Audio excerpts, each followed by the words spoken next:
We're 74.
It's that kind of forced air, but it takes ages.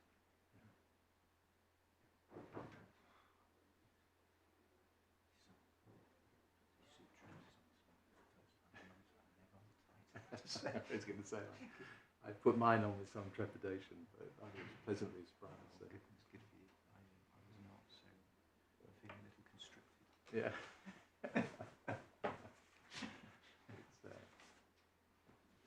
Doing hearings with jeans in the suit jacket. I know, it's that remote hearing dress, isn't it? Really? Yeah. Got the comfortable shoes on. Yes. Do you have one of those adjustable desks? So I stood for all of my remote hearings. I actually found Okay. it's far better than me. Yeah. What, doing that from home? Yeah. Yeah. I probably couldn't do it on my. Yes. I do. I mean, I do in chambers. I just use one of these boxes. Just move a big desk. I just move around. But so getting up and getting down, sitting down, standing up, that really helps. I think if you're on your feet all day, I've had to get some very cushioned trainers. yeah. When I get Pegasus All day. so I'm standing just.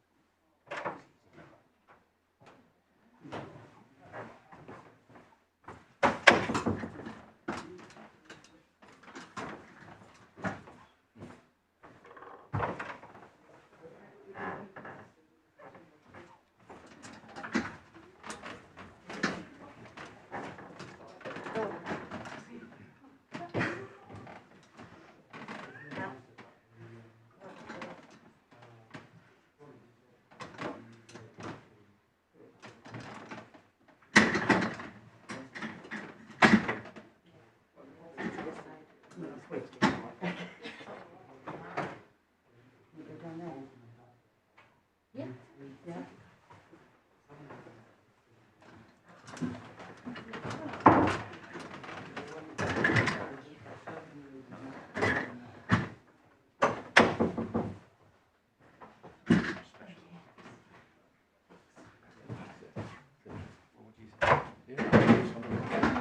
Furniture. That's good. Ridiculous.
Information and appeal in the matter of EMFC Loan Syndications LLC and the Resort Group PLC. Well, it's very good to see you all in court. It's good to be here, particularly in my circumstances at the moment, since I'm not often in court. Yeah. But, good morning. Yes, it must be a rarity for you at the moment. Now, can you tell us, please, have you and Mr. Allen had an opportunity to discuss the timetable and batting order for your submissions? Are you going appeal, then cross appeal? What have you decided to do? Well, we haven't, in fact, discussed the order. I was assuming appeal. I can see that you might think, as his skeleton suggests, that the predatory breach might come first, but I'm quite happy to deal with that in opening my own appeal. Well, our proposal would be, unless you both disagree, that we hear the appeal first, followed by the response on the appeal, and then the cross appeal, followed by the reply on the appeal and the response to the cross appeal, and followed by the reply to the cross appeal. Does that make sense, Mr. Allen? I think it would be technically Impeccable. That's the word you're looking for. Thank you. I'll take that as a compliment. And secondly, how have you had a view of the time estimate? I know what the time estimate is, but do you think that's accurate? I thought a day and a half was too much. Yes, so did I. But we'll see how we go. We've got a day and a half. Thank you very much. Yes, Mr. Sweeting. Can I just mention that there was some confusion about permission on the cross appeal, but it's well, I don't think there wasn't any confusion in our minds. I don't think was there. Just the listing. I think it may have been the way in which we read it. No, we know what's happened. Thank you. So may I? We've done our best to cut down both the appeal bundle and the authorities bundle to what we think is obviously relevant, but inevitably each party has come across another authority. So can I ask the court's indulgence for us each to hand an additional authority up? We'll get to all right. Those authorities, but I appreciate it is an indulgence, but we'll do that. What authority is it, Mr. Sweeting? Ours is a case Rothschilds and Exilian Energy, Yes. which is a decision of Mr. Justice Males, as he then was. Yes. So those are stapled, but we've loosened the staples. So can I ask that you don't puncture your fingers on the staples once you get them? We are fortunate industrial injury on our first day here. Okay. Thank you. Thank you very much. Yeah. For what it's worth, there are a number of authorities referred to in the footnote, 170 of Bousted and Reynolds, which includes the Rothschilds case and a number of other cases, which, just in fairness to the parties, some of us may have looked at as well. Have either of you got the case of you? YOO? Well, again, just in terms of transparency, it's not groundbreaking, but it's a recent judgment of this court drawing together the most up-to-date authorities on implied terms. I can give you the reference if you want it. As I say, I don't think it changes anything, but it draws matters together and takes into account some of the more recent Supreme Court decisions there have been. I pass the other one up. Yes. Yes. Is this Mr. Allen, is it? It is, yes. My Lord, yes, Silver Cloud I spotted because the references have been updated in Bousted since the trial. And this Thank is you. a case that was reported a few weeks after the trial, so it's not a case the trial judge. Thank you. So it's something that's different in the Bousted reference. All right. And the EU reference is 2021 EWCA Civ 560, and you'll see the principles drawn together at paragraphs 47 to 51. Yes, thank you, my lady. We'll read that over. As I say, there's nothing to worry about on either side. It's just up to date, as it were. Okay. Well, I suspect the position will be in relation to many of the authorities, although we've cut them down, that they tend to be illustrating the principles. It doesn't seem, for my part, to be a case in which the law is going to feature heavily in the arguments. So we've got to get I the didn't. principle right. Yes? Mr. Allen has almost introduced himself, I think, but I didn't introduce Mr. Knapp, who represented the appellant at first instance. Yes. On the appeal, the issues relate to the question of whether there is an implied term, or on the construction of the contract, there was an effective clause provision, and also costs. On the cross appeal, the issue relates to repudiatory breach, either on the basis of breach of a condition or on the basis of conduct, or indeed both.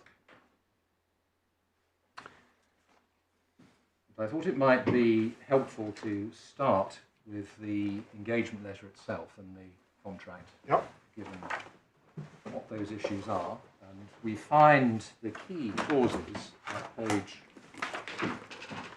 62 in the bundle, 144 in the bundle. 144. We've got tabs as well. Yes? Mr. Sweeting, I found the key clauses summary very helpful, but just for your information, I am working from the document, Yes. just in case. You just never know. I was going to point out that the engagement letter itself starts over the page at 147. Dealing firstly with clause 1, 1.1, the company TRG agreed to appoint EMFC, the appellant, to assist in the execution of facilities, and the appellant agreed to fulfil that appointment.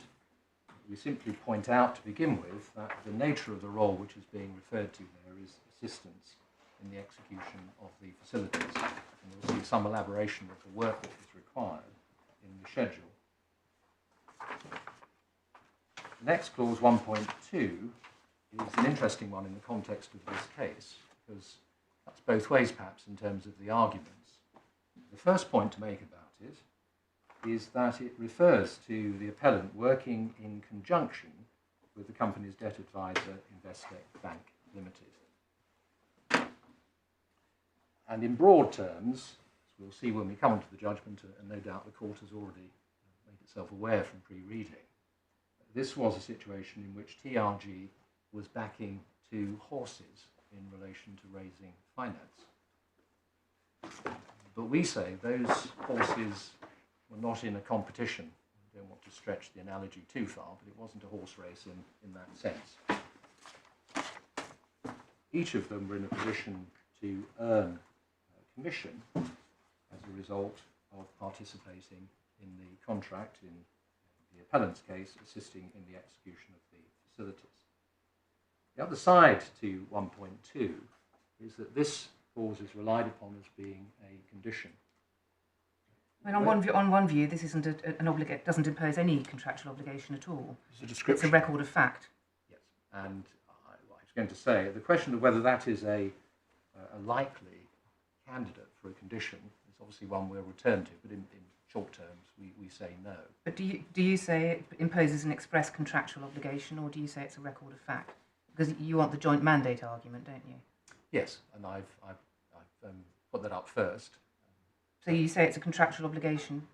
Well, it's a description of what the parties would be doing, and we That's say very that different to a contractual obligation. Yes, it is. I appreciate that. A natural reading would be that it is purely descriptive. Yes, That's how I read it. I mean, that's what you will be doing, but First it's not blush. exhaustive of arguments about there being No. a form of joint mandate. No. I mean, that is to be derived from all of the circumstances and the other terms of the contract.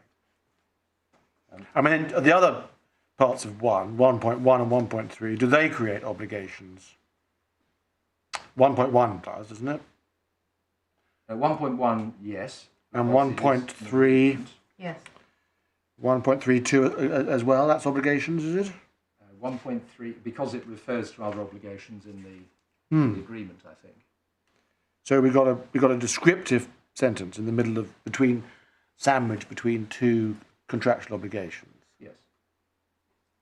And we get a little bit more in the next clause, which in the opening provision at 2.1 refers to the execution of facilities. So the words which we find in 1.1, undertaking certain tasks to be agreed with Investec Bank PLC as soon as possible.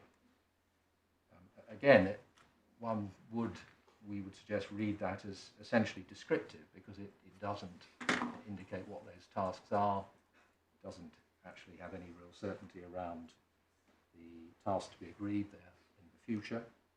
But it does refer to Investec Bank, and so it does make the point that this was the two-horse position that I referred to earlier.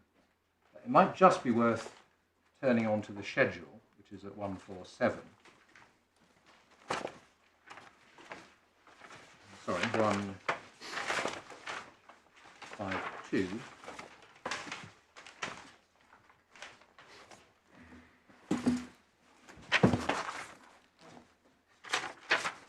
that schedule to the engagement letter breaks down the tasks which EMFC was to perform under the engagement, under the various subheadings. You'll see that the judge found, because it was in fact a common ground between the parties, that most of parts 1, 2 and 3 had been performed, but not the remainder. And that is partly because the others were still ahead. They had not work products that had been reached at the point at which there was a termination of the agreement. But it is instructive to look at, in broad terms, what they are. The first, due diligence. The second, described as a bankable model. And the third, importantly, the preparation of an information memorandum. And that was one of the most significant and central tasks that EMFC were engaged in at the back end of 2015 into 2016.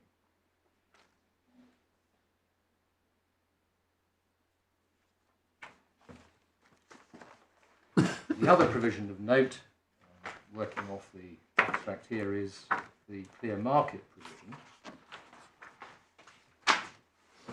And so in the normal way in which those provisions operate, it gave those who were being engaged by the TRG a clear run at the opportunity to earn commission as a result of raising finance by the entry into facilities. And the significance of that in context is? Well, it's significant, firstly, in relation to the fact that one of the arguments deployed is that there was already an existing relationship with Helios. That's the first point. It seems inimical to that term, but if one is now saying, well, we already had somebody to whom we've been introduced before, and therefore you can't be an effective cause, the whole point is to allow the parties to earn out their commission by assisting in the execution of the facility. So that's the primary point we would make in relation to it. But also, it's important because it makes it clear that the purpose of the engagement letter is to allow the parties to participate in the very thing which is referred to in 1.1, that's in the assisting in the execution of facilities.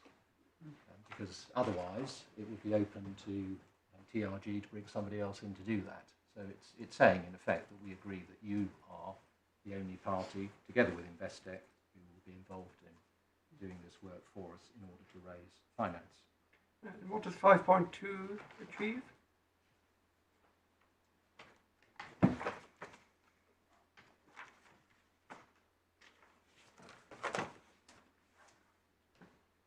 I think that is the facility agreements themselves. That is how I would read it, those which are contemplated. So the clear market arrangement seems a little bit belt and braces perhaps. The clear market arrangement was in relation to...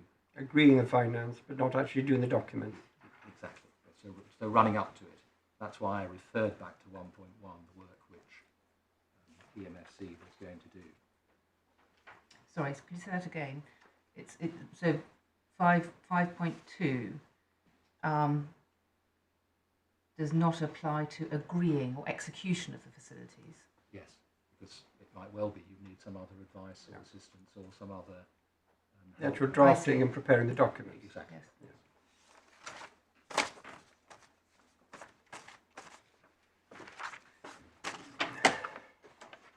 And then going on to 6, which is fees, costs and expenses.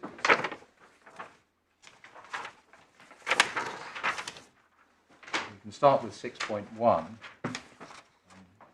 Pretty certain terms is irrevocable, non-refundable, unconditional work fees, equating to 17,500 per month, which start upon the signing of the engagement letter. Perhaps important to recognise, given some of the points which are made, that these are unconditional. In other words, they're not linked to anything which has to be done. their rolling payments as a result of the retainer of the appellant. For delivery of its loan execution support services. Yes.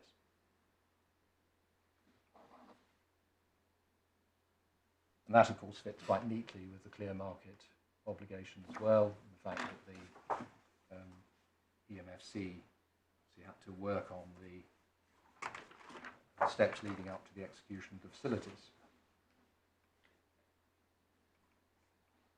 Then we go on to 6.2.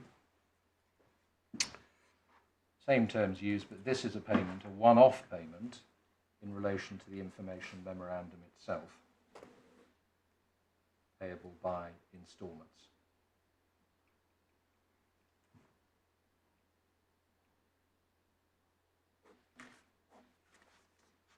And then 6.3, we come to the nub of the claim.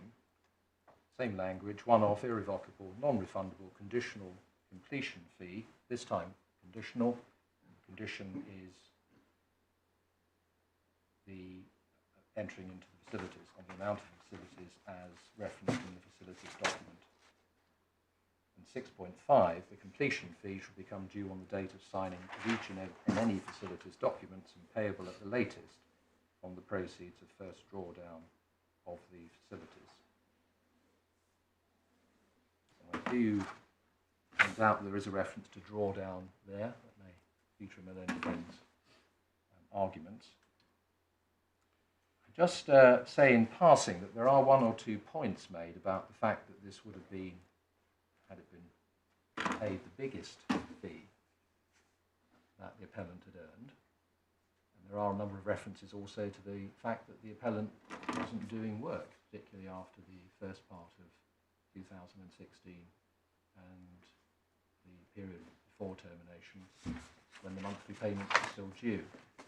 With all due respect, those are really jury points, because it's accepted as a starting point that whether or not this was a novel level of payment, it is the payment which would have been due at the end of this agreement had facilities been obtained as we say they were, and indeed that is the basis of the claim.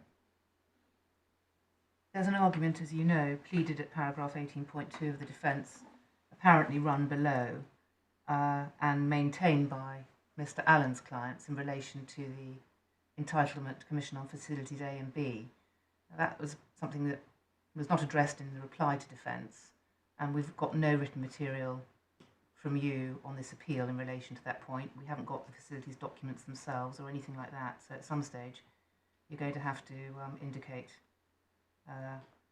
what you think, what you submit this court can do about any of that. And lady, I acknowledge it's a lacuna. It's one of the reasons I referred to the drawdown provision. But can we give it some further thought? Well, there's a reference in Mr. Allen's skeleton to the facility B, never being available, and I don't actually know what that means. Whether it means it wasn't legally entered into, or whether for some reason TRG built a smaller hotel and didn't want to use it, or whether there were conditions attached. It's very hard to work out what the words on the page mean. Lord, it is. Maybe right. there is a drawdown into an account, but it was never utilised. So I don't think the answer. Well, the phrase is never available, I think, in the skeleton. That's what troubled me. But anyway, we come to it. It is. He makes the A and B point. That's right. Yes. So I'm just directing you to that one, and I Well, I'm just saying at the moment, I don't think I certainly feel equipped to deal with the point in any way, shape or form. And it's an unsatisfactory aspect of the situation at the moment. Yes. But you'll have to come back to that. I will do. Thank you. The rest of 6 is perhaps neither here nor there. I was going to go then to termination at 14, again following the extract of relevant terms. So 14.1, the engagement letter automatically terminates on the date of the first drawdown under the last of the facilities documents entered into by members of the group. And then 14.2 is of, again, central importance, may be terminated by either party giving 15 business days written notice to that effect to the other party, in which event all obligations of the parties in relation to this appointment shall, as referred to in paragraph 16, survival, terminate at 5 p.m. London time on the last day of that period of notice. And the reason I say it is an important provision is that it's one the judge referred to and relied upon, picking up on an argument that my learned friend had made, so it seems from the judgment. And it's in the judgment at paragraph 69. In your skeleton, you say it was a point not advanced, but the judgment records that Mr. Allen did advance it, so it must have been debated. It you must accept have that? been Right. debated. I think that's right. I spotted the same query.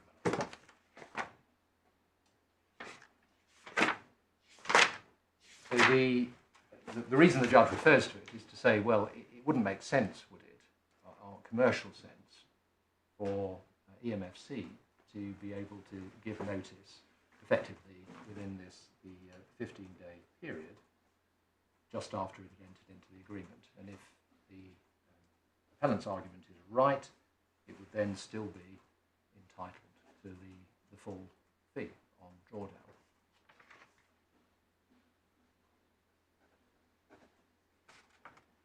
Now, the answer to that, we say, is that you then need to look at the survival terms, which are referenced in 14.2, because that's not the inevitable analysis of what the position under 14.2 would give rise to, i.e. you could just exit the contract after 15 days and then sit on your entitlement.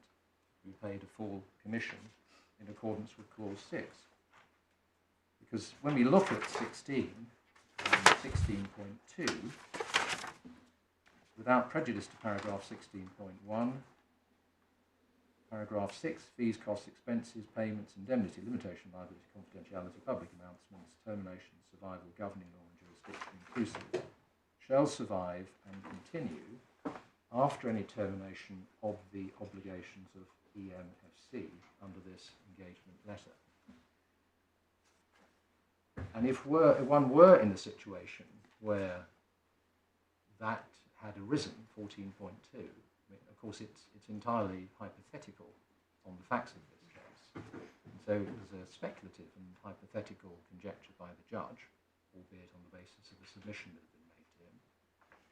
It would be much more likely that as a matter of business sense and construction of the contract, 16.2 would and should be taken to refer to the termination of the obligations of EMFC by TRG. Well, there are lots of points to be made in support of that submission, not least if you look at 14.2, talks about notice being given to the other in which event all obligations of the parties are terminated. If you look at 16.2, it's the obligations of EMFC as a matter, well, that's one distinction, so it's clearly what you would say as a matter of common sense, talking about you don't terminate your own obligations, as it were. It's termination by TRG of the obligations of EMFC. Yes, and I hadn't in fact planned to refer to it as a distinction. It's a contrast, really. I suppose it may be a distinction between the two, but the contrast is telling because of the different situations at which the survival clause is aimed, in particular, and it must be, to make commercial sense of this, the termination of the appellant's engagement by TRG. So we say that conjecture, to the extent it impelled the judge to reach a finding about what would be business common sense or nonsense, and he was effectively using the nonsense argument. It would be nonsense if you could enter into this and 15 days later simply pocket your fee without doing anything else. That actually is not an appropriate construction of the contract, because it would involve a construction of the survival clauses, which is really contrary both to common sense and commercial reality, the very things which he was praying in aid in relation to that approach.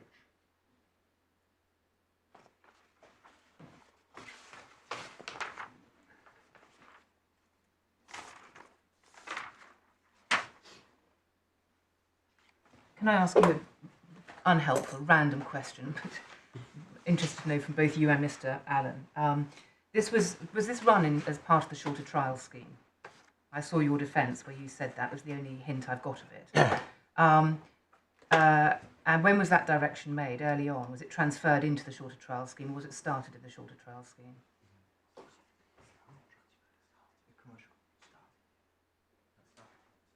Milady, I'm told it was transferred by the commercial court, so it started I understand. in the normal commercial. And did the, I'm looking at you, Mr. Allen, because, I'm sorry, my lady, I have different instructions. oh, yes, and they are. That it was started. Sorry. It's all right, go- well, hear from Mr. Chapman. It was started, thank you. And at the end of the hearing, which was obviously had to, therefore to be within 4 days, concluded within, so there was no cost budgeting, by the way, because it was in the shorter trial scheme. And did the judge indicate that he would be, we were in the eye of the storm with the pandemic, weren't we, last March? Did he indicate when, at the conclusion of the hearing, that he would deliver an oral reserve judgment? Or did that take you by surprise? How did it work? Milady, I don't remember an indication to that effect, although it has been my experience with His Honour Judge Pelling that that's the way in which he does hand down his judgments in one particular case. So you were just given notice that judgment will be given orally on the 24th of March, and you pitched up and heard what he had to say. Thank you. Forgive me. Thank you. I mean, we are tangentially interested in how this. This is an illustration of how the scheme works. So, any observations you have about that? We don't want to take too much time, but it'd be quite interesting to know whether the scheme has had an impact, do you think, in the outcome of the case. Anyway, thank you. Mr. Allen may have more to say about that initially, but it'd be helpful to have some instructions, some comments from you at some point. Yes. Yes. Well, maybe just in passing, the judgment itself, you may think, has some of the hallmarks of a judgment delivered in that way, an oral judgment, rather than delivered as a written judgment. But whether or not that's significant is another matter. That would certainly be my observation. It's perhaps a rather harks back to a different way of dealing with judgments in a case of this sort, perhaps.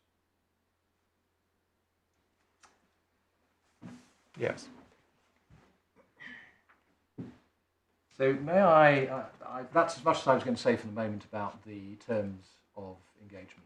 Well, speaking for myself, I'm interested in 14.4 and 14.5 as well.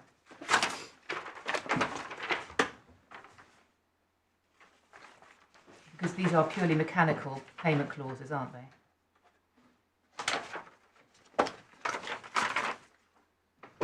They have nothing to do with, well, there's no suggestion of any effective cause requirement. Oh. And they may make perfect sense in the context of the implication you suggest exists in 16.2.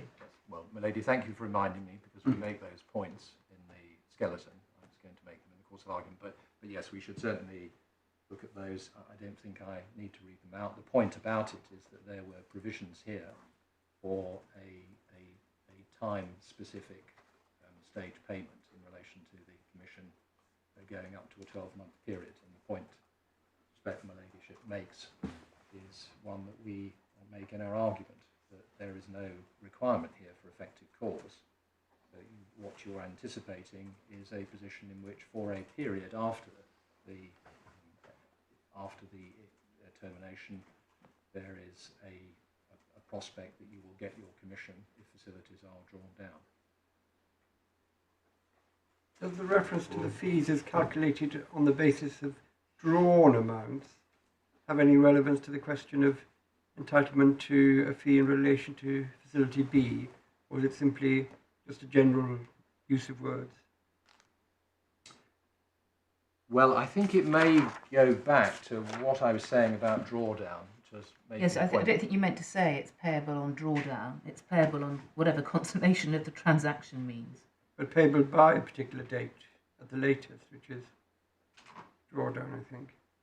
But it talks here calculated on the basis of drawdown amounts. Is that going to, well, what does that go to? What does that mean? Well, because in order to find the percentage to which you are... Oh, you've got to know the total amount, yeah. You've got to know the total amount, so you have to have some I understand. mechanism.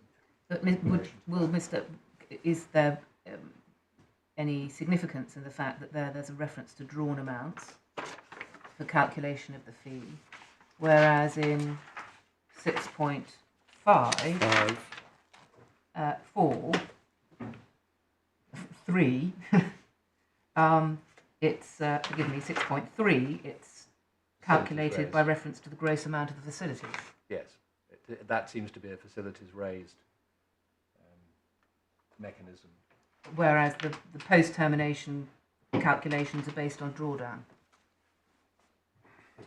Yes, certainly under 14. I don't know whether 6.5 cuts that particular Gordian knot, because it's only then payable.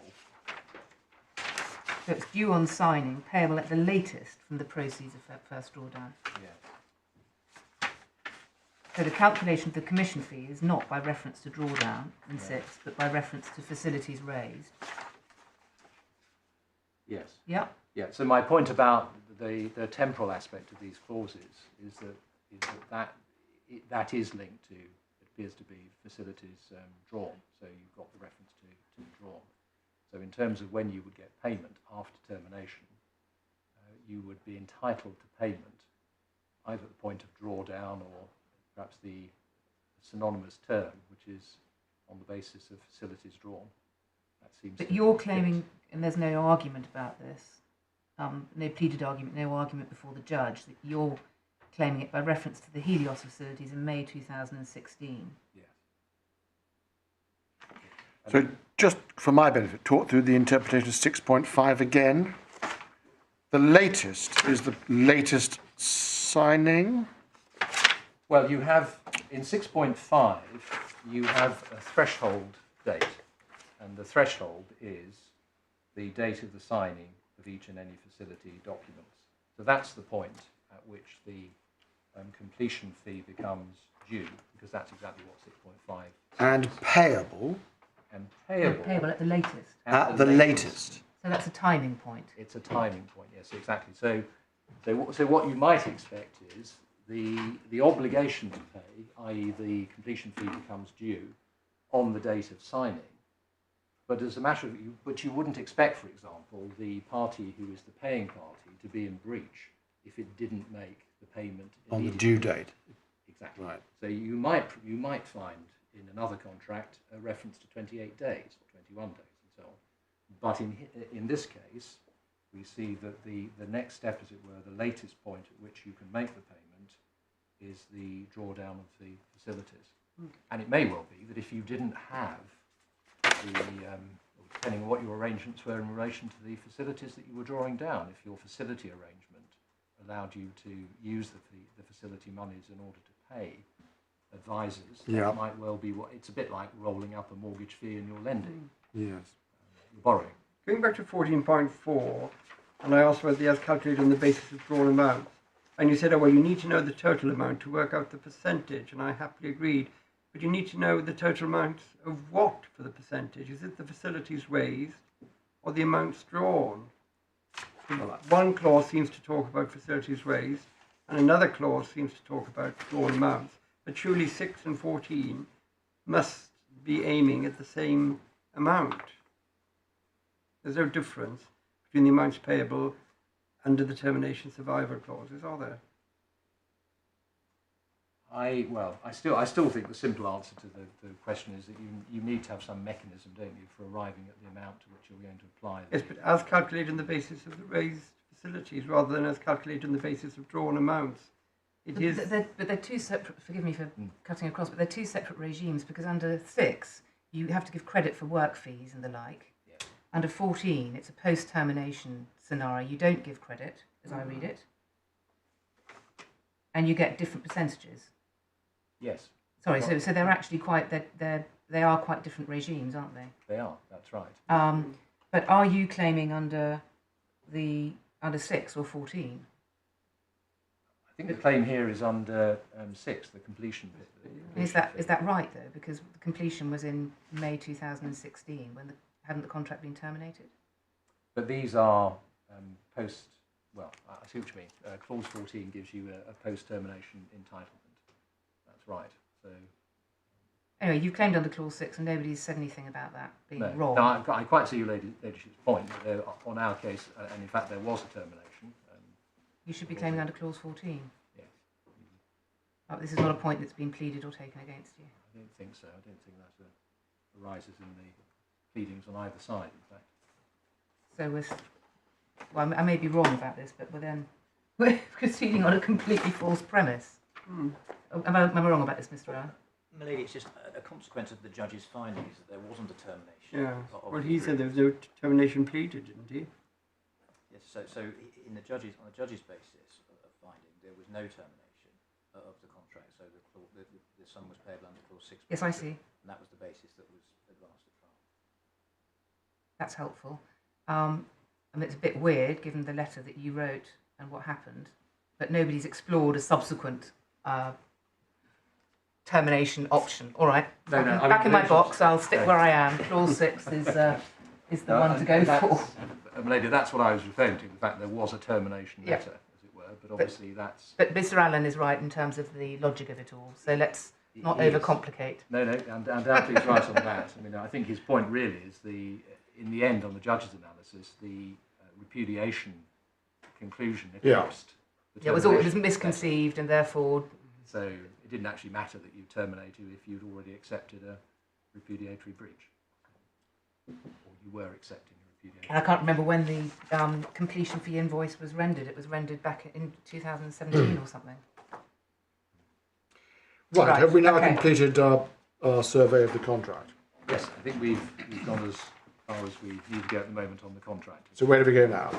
Well, I was going to go to the question of effective cause, Right. the law in relation to Yes. cause, and then we'll sketch out the arguments and then go to the judgment. That seems to be the sensible way of dealing with it. So, we get, I think, the starting point really in Boasted. And that's tab 2.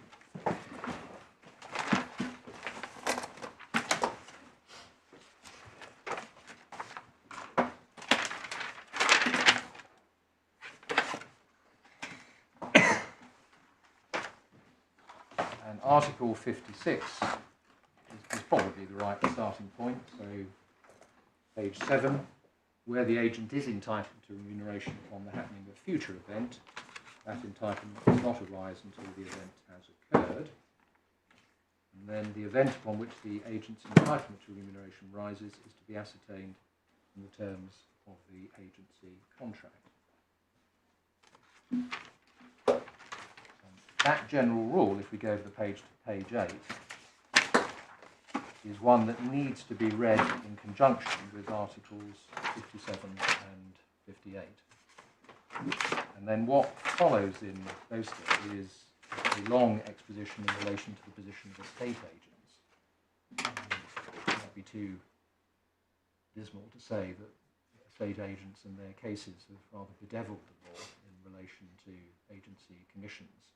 But they do represent a consistent theme of cases, mostly because, we concertina some of the submissions here, because there is the real risk for someone who is effectively in the position in most of these cases of being a consumer, a member of the public, having to pay 2 commissions, and that seems to be the mischief which a lot of the learning in this area is aimed at. If we go on and miss all of the estate agent exegesis out, and we go on to page 18,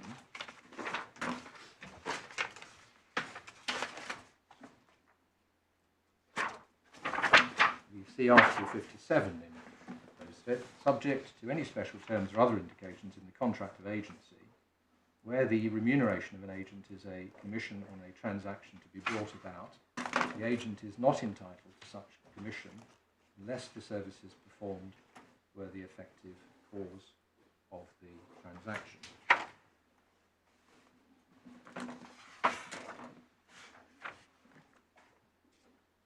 So that general rule, of course, relates to a situation in which what the agent has to do is to bring about a particular state of affairs in order to earn the commission, rather than the agent being engaged to carry out work subject to a mechanism for payment, which is only engaged once a particular state of affairs occurs.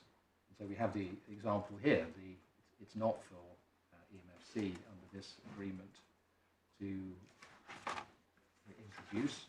It's not for them to draft the final facility letters at all. It's to do the work of assisting in the execution of the facilities.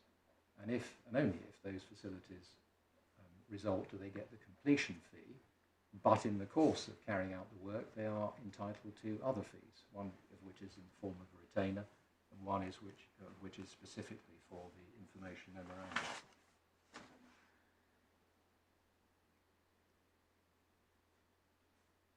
So what the text goes on to talk about is the cases in which, many of them, in which there are special terms or contraindications to that general starting point, if indeed it's the right starting point for the reasons I just summarised in a case such as this. One of the most central points, of course, is if it is difficult to ascertain whether or not you were the effective cause, then that in itself, in the absence of any express term as to effective cause, which as we've seen is not there in the terms of engagement, it really militates against the implication of any such term. The judge, of course, started on the basis that he was able to construe a term from the terms of engagement, although with respect to that approach, it's very difficult to see on what a construction argument could really be based. And so we would say we're really firmly in the territory of an implied term if there is to be an effective cause provision in the terms of the engagement. Could I ask you, perhaps at this stage, I'm not going to go through all of the cases which might present an exception, as it were, or a contraindication, but the one which we have put in, the Rothschild's case, perhaps with illustration of the point I just made in relation to the difficulties that one would have. So if we look at page 259, top of the page, issue for determination on an application for summary judgment, whether the right to payment of a success fee under the terms of an engagement letter, by which Sorry, where are you? It's 259, it's the Rothschild's case. The new one? The new one, yes. I don't have any numbers. Bottom of the page. Numbers at the bottom of the page. Just hand it in. No, hold on. You should not have those. No, I do. I was working on the one I'd already printed off. You really are ahead. The lady's ahead of us. Right, okay. Thank you. Yeah. So 259. Success fee, engagement letter, 25th of January 2013. Services to the defendant, conditional on proof that its activities were an effective cause of the success in question being achieved. That was the issue which was being raised, a very similar issue in this case. And we then get a very succinct setting out of the facts, because what had happened is that Rothschild's was troubled, as it were, by Exilion. Exilion was troubled by a shareholder called Worldview Capital Management, had a shareholding of some 12%, and they had made public criticisms in relation to the board of Exilion, and the board wanted to do something about it, so they engaged Rothschild to assist it in trying to remedy that situation. And its task, the judge quotes, was to develop and implement a strategy to persuade Worldview to agree to withdraw from activism against Exilion. Then, paragraph 7, the payment, Rothschild was to be paid a retainer for its services per month, so not a altogether different situation from this, with a success fee of $500,000 US, less any of the monthly repayments which it had received, and that was payable if certain events occurred. And one of them was that Worldview, the shareholding shrunk from 12% to below 5%. So Rothschild's did what it was asked to do. It did it with some success, because the motions which Worldview had put forward at a shareholder meeting, or the EGM, were resolutely defeated. And although going over the page at 262, Rothschild's agreement wasn't formally terminated, the parties had agreed that it should be effectively terminated. Doesn't actually matter in this case. I think then we could probably jump down to the issues, paragraph 12. And the last sentence, Rothschild considers that on the true construction of the engagement letter, it is entitled to a success fee of $300. That's less the retainer payments of from the $500,000, regardless of whether it was an effective cause of the sale of Worldview's shares. And the sale of Worldview shares is referred to at paragraph 11, further up the page, where Worldview, really as a result of other transactions in relation to the company, obviously took the view that it wanted to reduce its shareholding, so it sold some of the shares, to bidders in an auction, having exited. If we go over to page 261,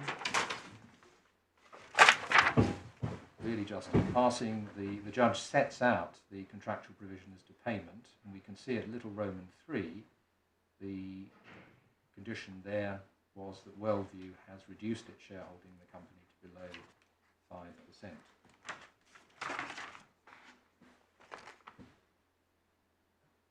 And then, obviously, that submission that it was entitled to the commission was in issue in the summary judgment application. If we turn on to 263,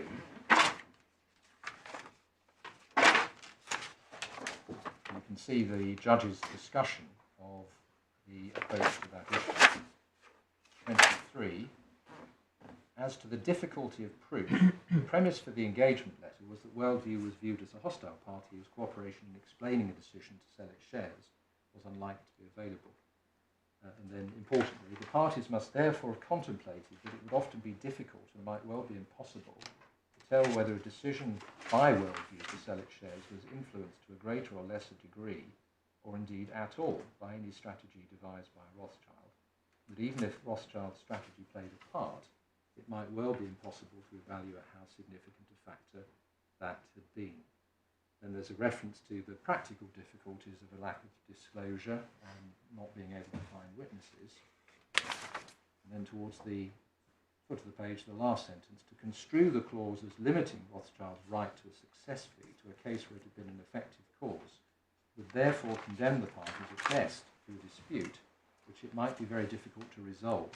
Possibly, it could easily be disproportionate to the relative sum at stake, and worse, to the injustice that even though Rothschild's work had in fact played a significant part in what might be a multifactorial decision, the claim to the success fee, which Rothschild said therefore earned, might well fail for want of proof. And then, perhaps finally, we should look at paragraph 25, specific to this case, but of interest nevertheless. I do not accept, this is A25A, that the engagement letter is a contract of agency. It's a contract to provide strategic and financial advice. It does not contemplate, as a typical agency contract would, that Rothschild will introduce or seek to introduce counterparties who will enter into contracts with Exelon. And then if we perhaps just cast an eye over the next paragraph and go to C, I do not accept that Rothschild's construction provides it with a windfall, or that it is contrary to business common sense. Indeed, for the reasons given above, to limit Rothschild's right to a success fee to cases where it can prove that it was an effective cause of the sale of the shares would run a real risk that a valid claim would fail for want of proof, in which case it would be Exelon who was provided with the windfall. In the circumstances where the desired event, the sale of the shares, has in fact been achieved, I see nothing contrary to business common sense in entitling Rothschild to its fee without requiring the parties to argue, often at considerable cost, about whether it was an effective cause of that event. How far do you say this case is analogous to ours? Well, there aren't two agents here, so that's the first point. It's only Rothschild's.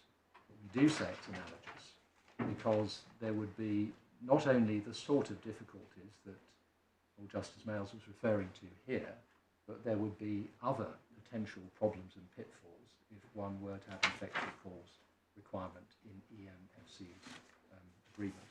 And can I put flesh on the bone of that by just summarising what our submissions are to that effect? The first point of all is this, that the defendant itself accepts that 2 commissions might have been payable under the 2 mandates with Investec and EMFC respectively. So this is the 2-horse point. The TRG was backing 2 horses. It hoped that it would get funding either from diversity investment or it would get it from commercial investment. And each of the horses it was backing had a different skill set and a different ability to raise finance in that way. Now, Lord, if that is so, that 2 commissions might have been payable, then the primary reason for implying a term with effective cause, that is to say, to avoid the possibility of 2 commissions being paid, see the long line of estate agent cases, completely falls away. It was always in the contemplation of the parties that 2 commissions might be payable. And if you don't have to avoid 2 commissions, then there isn't anything left, really, in terms of a sufficient reason to imply or construe a term of effective cause in this contract, which, of course, is otherwise completely silent on the point. And we do also say that we satisfy the reasonable bystander apprised of the facts, material facts test at the time the contract was entered into, i.e. would that reasonable person imply such a term because the contract is inconsistent or uncommercial without that term being there? We say certainly not. And the reason for that is that the material facts on which that approach has to be considered are firstly that EMFC was required to work with Investec towards the joint goal of raising finance. And so all the parties must have contemplated that the money might have been raised from commercial lenders, that is to say Investec's specialism, or DFI's, that is to say EMFC's specialism. And it can't really be suggested that EMFC could not be entitled to its success fee if all the money was raised from commercial lenders. That wasn't the way the contract was set up. Indeed, for what it's worth, that is the point that Lord Justice Mayles identified when he was granting permission.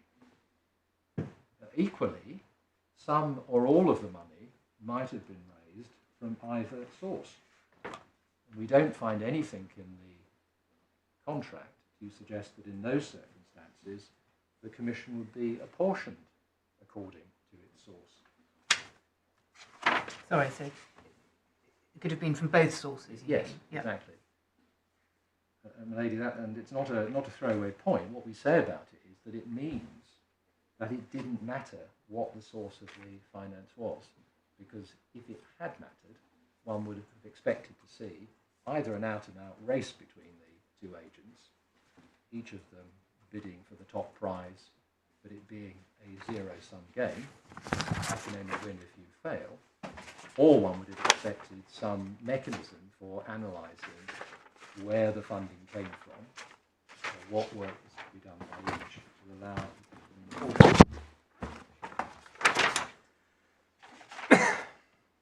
So what that meant is that the 2 agents, for a better word, were working together. In conjunction. Exactly. They were working in conjunction. So you say the description is important. Yes, exactly. Not because it gives rise to any obligation, but because it characterises the nature of this contract. Yes, and to be fair, it's also important, of course, when we come to the cross appeal and so on. So Yeah. I acknowledge that, and I'll move on to that. Yes. The other important point is that EMFC wasn't being paid for an introduction, wasn't being paid for introducing. It was being paid for facilitating the loan transaction. Is that just an observation? No, it has real significance in this case, because if the trigger for commission was the introduction of the lender, then EMFC was effectively hobbled from the outset, because Helios had already been introduced by Laurie Pinto. That's at paragraph 9 of the judgment. And that was eventually something which was known to the parties and indeed to Investec. The other strong factor in terms of the approach to a commercial contract which militates against an implied term is the requirement for certainty in an arrangement of this sort.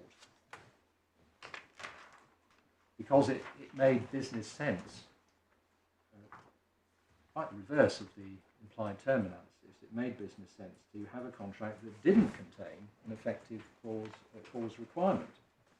Because, looking back at the Rothschild's case that we've just looked at, the same or similar difficulties would arise. I mean, who could say if either Investec or EFMC was an effective cause where they were required to work collaboratively, to use the alternative word, in conjunction. In conjunction.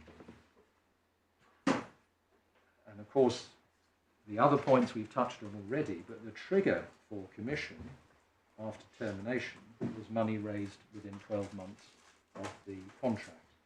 And that, Lords My Lady, strongly suggests that the absence of an effective cause requirement was in fact the proper intention of the parties. You mean what, 14.4 and 14.5 point? Yes, exactly. So the obvious point is that if you have an effective cause requirement, you don't need a time limit.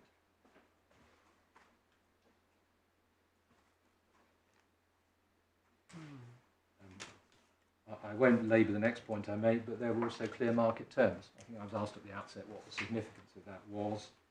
It simply makes the point, if no one else was allowed to seek out finance on behalf of TRG, then the whole point was the parties could be confident that any finance raised will be the result of the combined efforts of Investec and EMFC, because those were the two bodies that had the benefit of the clear market arrangements. Though it didn't cover people who had been approached prior to the contract, like Helios, though, did it? It doesn't matter, perhaps, because they would still get it, so it's both of them have to do the work and may or may not get it. And you would say there's the risk that Helios or somebody who was on the scene before might suddenly join the race. And well, I think the point I've made, in fact, is about introduction in relation to Helios, because if the introduction had been made neither by EMFC or Investec, then if you have an effective cause requirement, then neither of them would be able to get the commission. And the point here is that each of them already knew that Helios had been introduced by Laurie Pinto. yeah.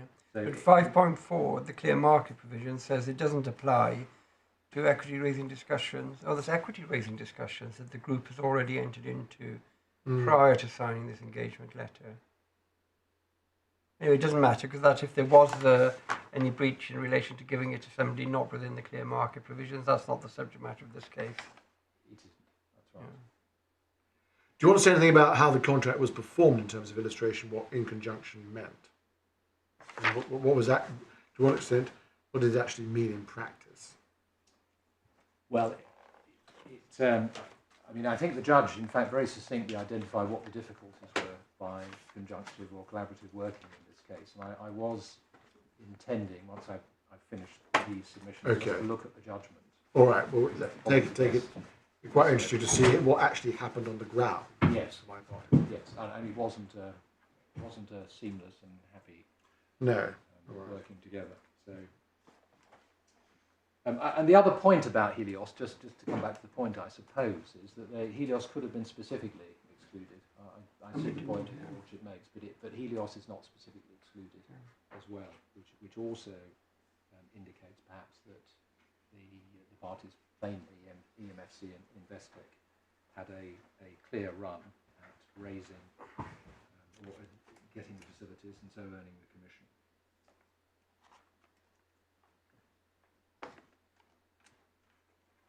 Lord, I don't want to repeat. We've got slightly more expansive submissions in the written skeleton in relation to this point, but I think that is essentially what we say about the implied term point. You don't get there by construction, and then you run into real difficulties with trying to imply a term.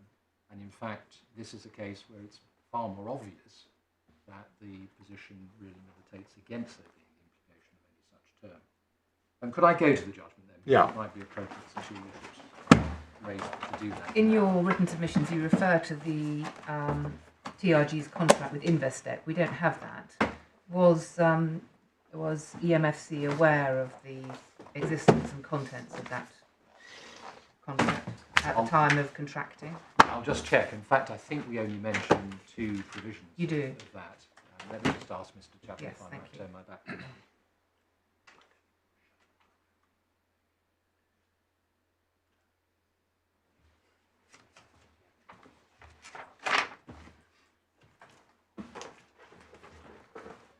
Can I just check with Mr. Allen my recollection of the evidence? Meanwhile, we're looking at with the judge. Meanwhile, we're looking at the So we're on to page 9, tab 619. judgment. That's right.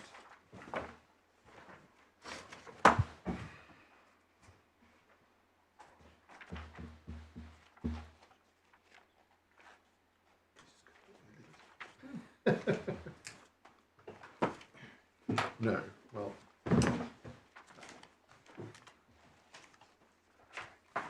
So in terms of the structure of the judgment, it's slightly dense perhaps in relation to some of the facts, because one finds them in a number of different places yeah. in the judgment. And the way in which the judge did it was to set out an introduction reciting what the parties had agreed in relation to repudiation in particular, then to go on to deal with the background facts. Many of those, of course, we've covered. So that takes us all the way through to paragraph 16, 17. And it goes to the agreement. Yes. And then we've gone through the agreement in relation to the scope of the work and the termination and so on. And then at the foot of page 25, paragraph 22, we get on to the repudiation issues. Now, Lord, I'm conscious, of course, that's my learned friend's appeal, but in relation to how things worked out on the ground, this section contains quite a lot of the judge's findings of fact. Okay. So can I just draw your attention to Yes, some of those? thank you. Important ones. So, 22 starts with a very important finding by the judge. So the work carried out by the claimant, primarily of preparing a financial model, you've seen that in the work schedule, in conjunction with the financial modeler. Sorry, where are you reading from? 22. This is 22. Paragraph 22. Yes, foot of page 25, Thank you, going over thank to you. page Yes. 26. So that's the financial modelling work, which we saw referred to in the schedule. And that financial modelling engaged by Investec. So first point, this was an obvious example Conjunction. of working together, exactly. And preparing the information memorandum. And then the judge says it's critical to the attempt to attract lenders. And this was going to be effectively the prospectus, the pitch document, which was going to go out to lenders. I'm going to just skip down to the bottom of the page to what I said was a very prescient summary by the judge, or succinct summary of the difficulties, and then go back up where I may. So paragraph 26, the judge says the difficulty was the result of wanting to approach 2 different lending markets with different needs by reference to a single document using 2 advisors, each of which effectively, or very close to exclusively, or very close to exclusively, had experience of each different lending market. It was compounded, in my judgment, by Mr. Green's failure to engage timorously in the process. And that does seem to have been one of the issues which poisoned the relationship. These two agents, commercial agents, were coming from very different positions in terms of their experience, and no doubt in terms of where they were pushing TRG in terms of where it might raise the money. What did the judge mean about Mr. Green's failure to engage? So going back to the point of what did that operating collaboratively look like, we see that in paragraphs 24 and 25. So 24 opens with Investec being represented throughout by Mr. Jason Green, and then I won't read this part out. The judge then sets out his background and experience, and that makes good what he said at paragraph 26 about the very different backgrounds, almost exclusively in one camp or the other. And then he refers to the information memorandum. So what he referred to as the critical to the attempt to get lenders. And this was a single document. It was, yes, prepared by EFMC. To go to all potential lenders. It was the sort of, Either, yeah, it was either camp. prospectus. That was, Yeah. that was what was being used. So, And as a matter of fact, your Miss Hapsava, I hope I pronounced her name correctly, and Mr. Addington did most of the work. they did, exactly. And we see that one of the initial causes of friction were that Mr. Green didn't make any comments about the information memorandum until very late in the day. And the judge describes that as frustrating both Mr. Addington and Miss Papasava. And then he says at the conclusion of that paragraph, there's no real doubt that the reason why the document was not presented to lenders in early January was because of Mr. Green's intervention. And he then says a little bit about that and Mr. Green's position in the next paragraph. He says, I accept Mr. King's evidence the defendant was prepared to accept this late intervention because the defendant was anxious to get the document right. It's obvious that a commercial organisation such as the defendant would wish this to be so. It's clear to me, and it's not seriously in dispute, the defendant valued its connection with Investec. I consider it likely that this factor meant the defendant was willing to put up with conduct on the part of Mr. Green that in other circumstances it might not have tolerated. Mr. Green accepted in the course of his cross-examination that Mr. Green provided no comments on the information memorandum draft down to the 23rd of December 2015. That was the date on which it was presented to the board of TRG. And we then see the tension, which I had referred to a moment ago by reference to paragraph 26, because effectively Mr. Green thought this was really too weighted to the diversity investment, development investment market, not towards the commercial lender market.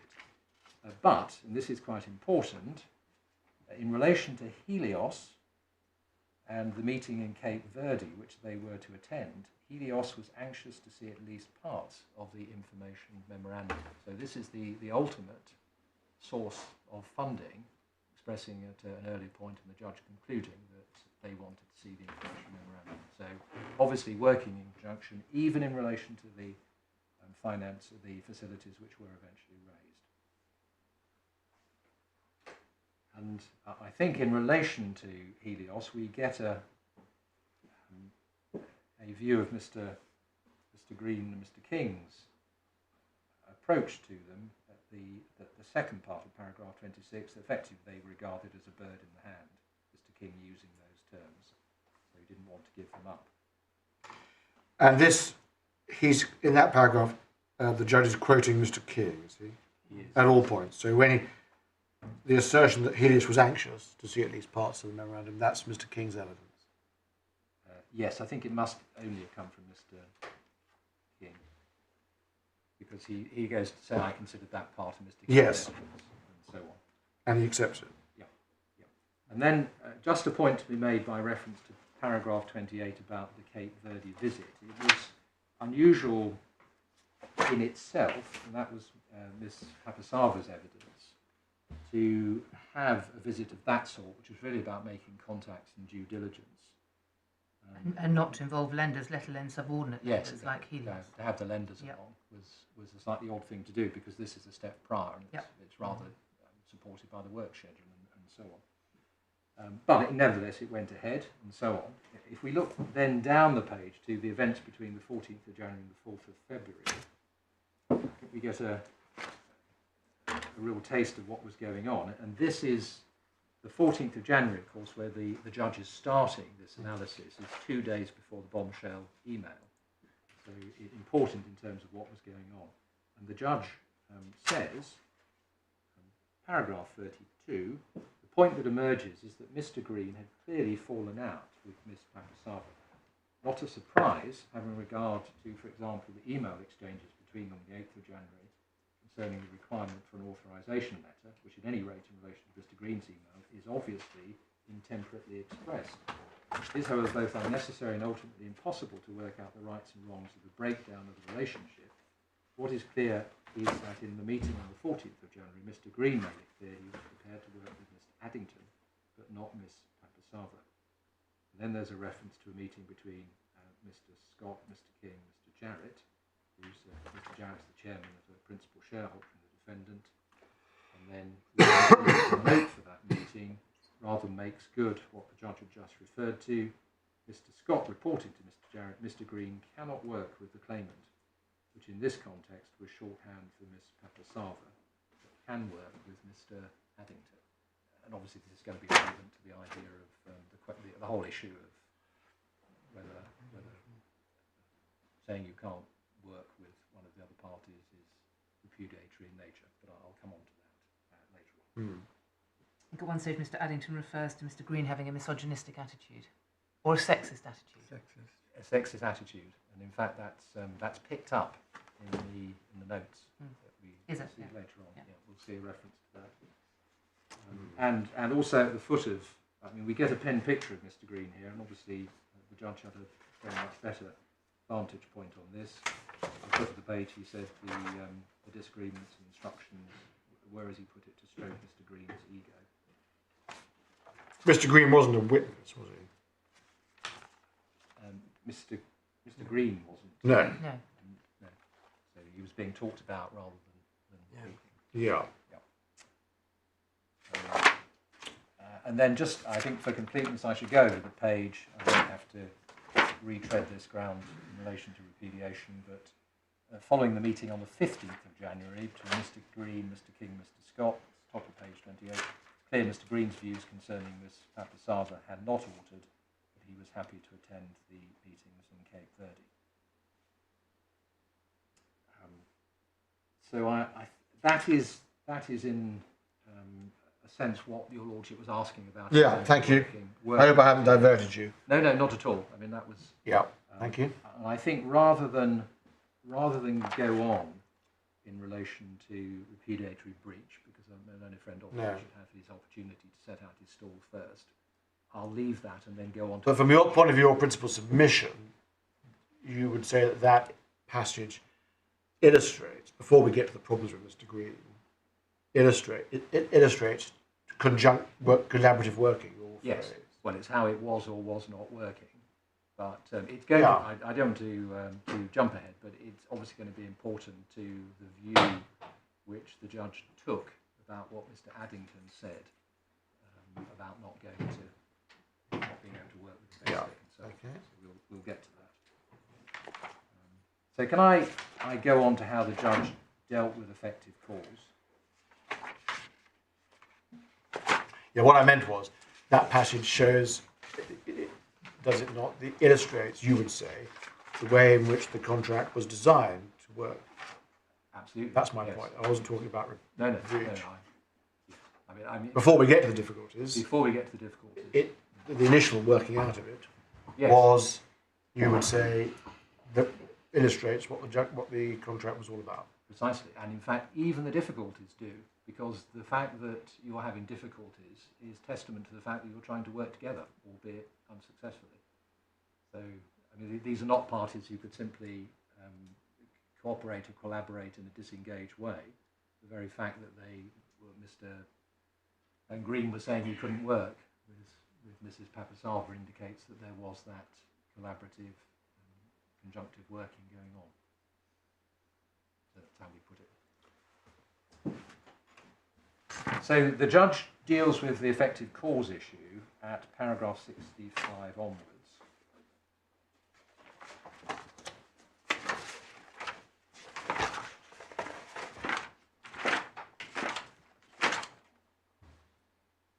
and he starts off with boasted, which we've looked at, so at paragraph 65, and the broad starting point rule is set out in boasted in the way in which it's approached by the learned authors of that work.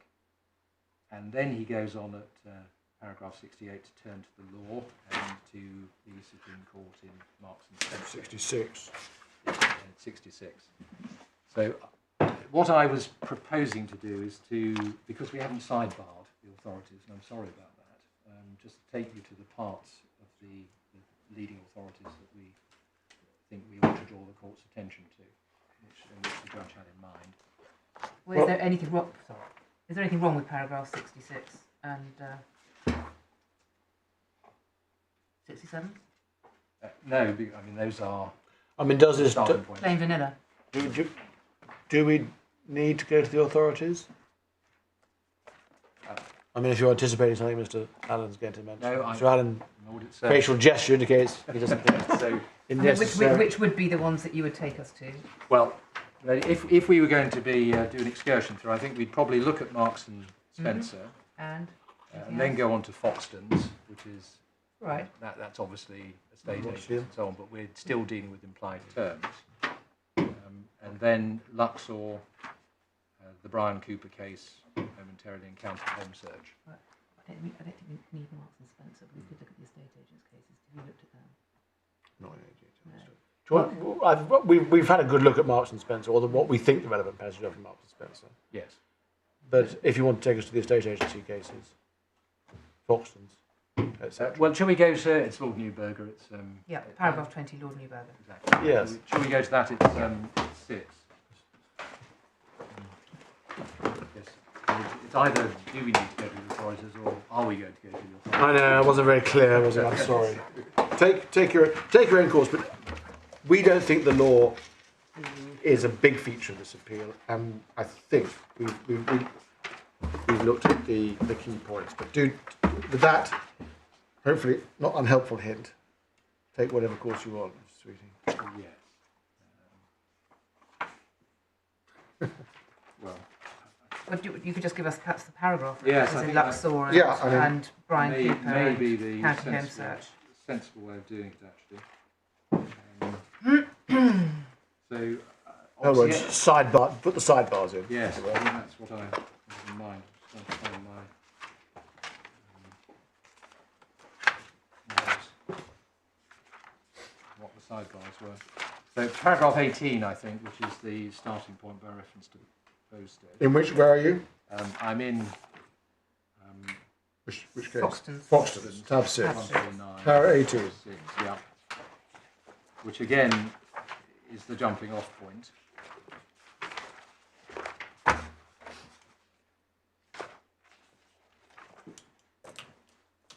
Mm-hmm. And then I think paragraph 29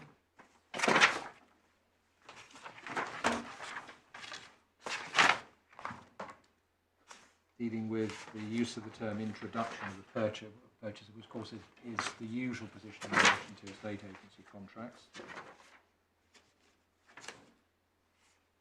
And then 30, specific reference to commission becoming due on contracts being exchanged, again, central to the estate agent cases. And 31, it's all about standard terms here, and makes the point that I made earlier that these cases are nearly always concerned with consumers, as this one was.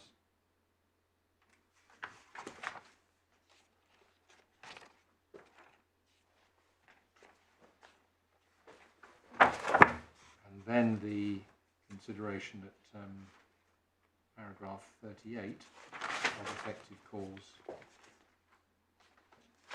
going onwards.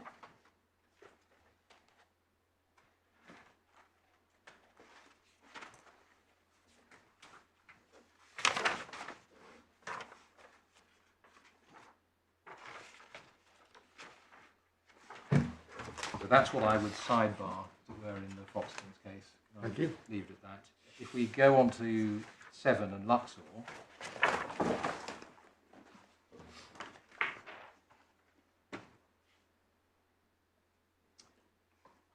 again, I'll just adopt the same point. If we go to page 163,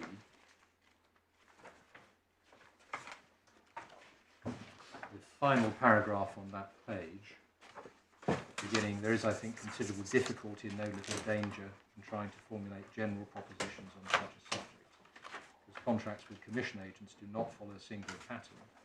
Primary necessity in each case is to ascertain with precision what are the express terms of the contract under discussion.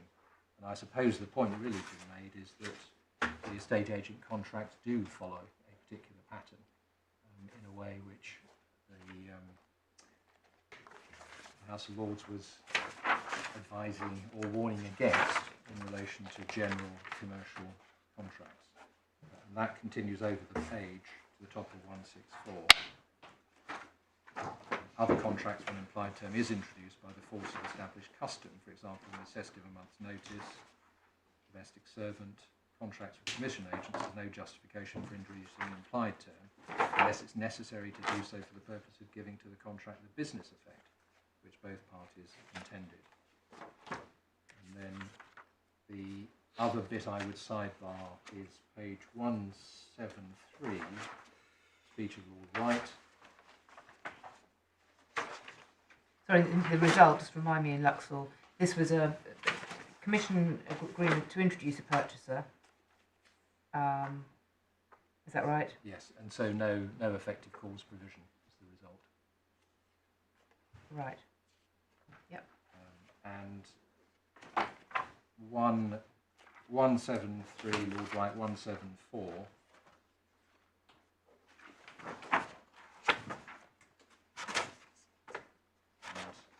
There might be some resonance with the observation made there. The decision of the case depends on the terms of the agreement, which in appearance are simple enough. But the questions involved have been complicated by the accumulation of authorities which have helped or hindered courts in deciding disputes in regard to commission agents' agreements. For the foot of the page, I rely on what comes after, but what is in question in all these cases is the interpretation of a particular contract. And with respect, make good your Lordship's point expressed for all of the court that this case is not necessarily about issues of law rather than the legal issues in interpreting the contract. And I think, well, it may be we are just citing an example here of another case where there was no implication of a term. The next one, 8, tab 8, is Brian Cooper in the Fairview Estates case in this court. And the bits I would refer to are page 204, see the discussion of the Luxor case that we just looked at. And then the taking you to the parts which are cited, in fact. And then the penultimate paragraph, adopting the approach laid down in these speeches in the House of Lords, but having, as I must confess, changed my mind more than once in the course of the admirable arguments which present on both sides in this court, I have ultimately come firmly to the conclusion that Mr. Morrison's submissions and the decision of the learned judge are correct. I see no necessity in this court to term. On the contrary, I regard the relevant language as being inconsistent with the implication of a term, imposing an additional implied requirement. So this was a developer-landlord engagement, no effective cause. It was an estate agency case. But it was an estate agency case, Yes. but the difference here is not a consumer Yeah. estate agency Yeah. case. Mm. So that's one of the distinctions that comes out.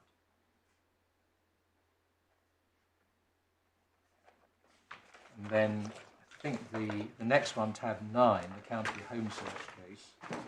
I think we probably get what we need to know from the head note under held, dismissing the appeal, that unless the contract indicated otherwise, a term would be implied into a home buyer's agency contract, that the agent would not be entitled to commission or transaction to be brought about unless his services were the effective cause of the transaction. transaction being brought about, but that to imply such a term in the present case would be inconsistent with the express terms of the contract, which imposed an obligation to work with the client to find a property without requiring that the agent should be an effective cause of the transaction.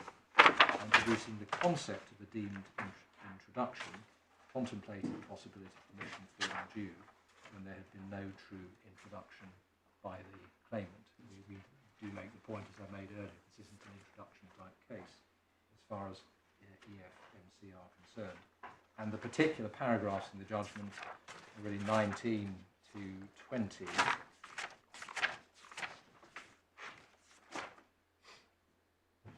Which is Lord Justice Longmore, conclusion on the implied term.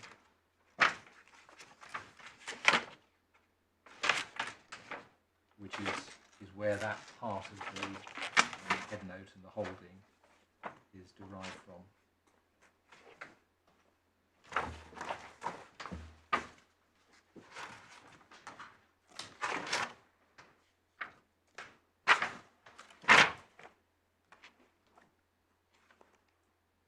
Well, those were the cases I was going to go to in relation to implied terms and effective.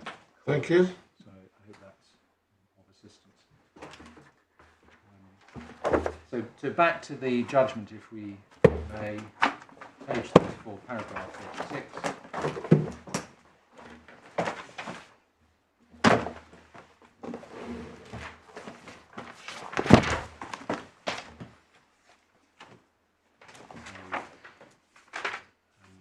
Paragraph 66, I tend to agree, rather vanilla statement, as we can see, of the law. No one disagrees with that. Paragraph 67, the judge goes on to apply the principles which he derived from Marks and Spencer et al. In relation to implied terms. The first question is whether, as a matter of construction, clause 6.3 is, or if relevant, it and clause 14.4 are to be construed as subject to a qualification. That to be entitled part to any of the completion fee, the claimant must either be the, or at least an effective cause of the grant of the facility, by reference to which payment of the completion fee is claimed. So, in fact, the judge was, of course, looking at both 6.3 and 14.4 at that point.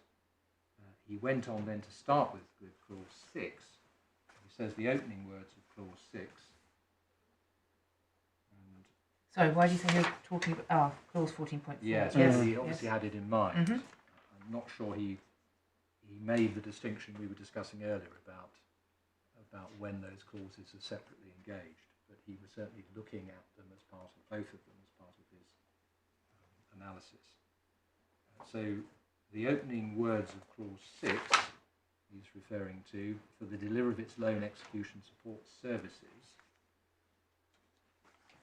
the fee described as a completion fee calculating the gross amount of the facilities. So I think so far so good. We went through that earlier. And then 69, if the support services were not to be the or an effective cause of the transaction in respect of which payment of the completion fee was claimed, then, he says this, an entirely artificial and commercially unreal situation would result, in which, as here, a very substantial fee would become payable for performing work that had no connection at all with the transaction by reference to which payment was claimed. That is an entirely unreal and uncommercial outcome, one that would require clear express wording to achieve that result. So what the judge was doing was tying the completion fee to the work and positing that if the work hadn't actually led to the facilities, then that would offend against commercial common sense. And the answer to that, I'm not going to repeat, is that in fact was the entire structure of the contract. And the wording for the delivery of its loan execution support services, and you've taken us through those, memorandum and meetings and so on. It's for the delivery of the services, yes, not on completion of the transaction. Yes. Express words don't refer to anything. No. So the judge has got that wrong, because it's the very, I don't mean construing the contract here, I mean the way the contract is constructed is inimical to that conclusion that the judge reaches from it. If you're saying that words properly construed mean that, before you get to implication, it's hard to see how the phrase "for the delivery reaches or permits that result." Yes, exactly. So you say, when he says one that would require clear express wording to achieve that result, you say there is. Oh yes, and he's got it round the wrong way. The clear express wording is, as my lord says, completely the opposite of that. He's describing a contract which would have to be put together in a different way in order for this difficulty to arise. But you also challenge the assertion that it's an entirely unreal and uncommercial outcome. Do you? Yes, certainly. I mean, that's why I've done it in that way, to go through the cases where the commerciality of not having an implied effective cause term has been recognised.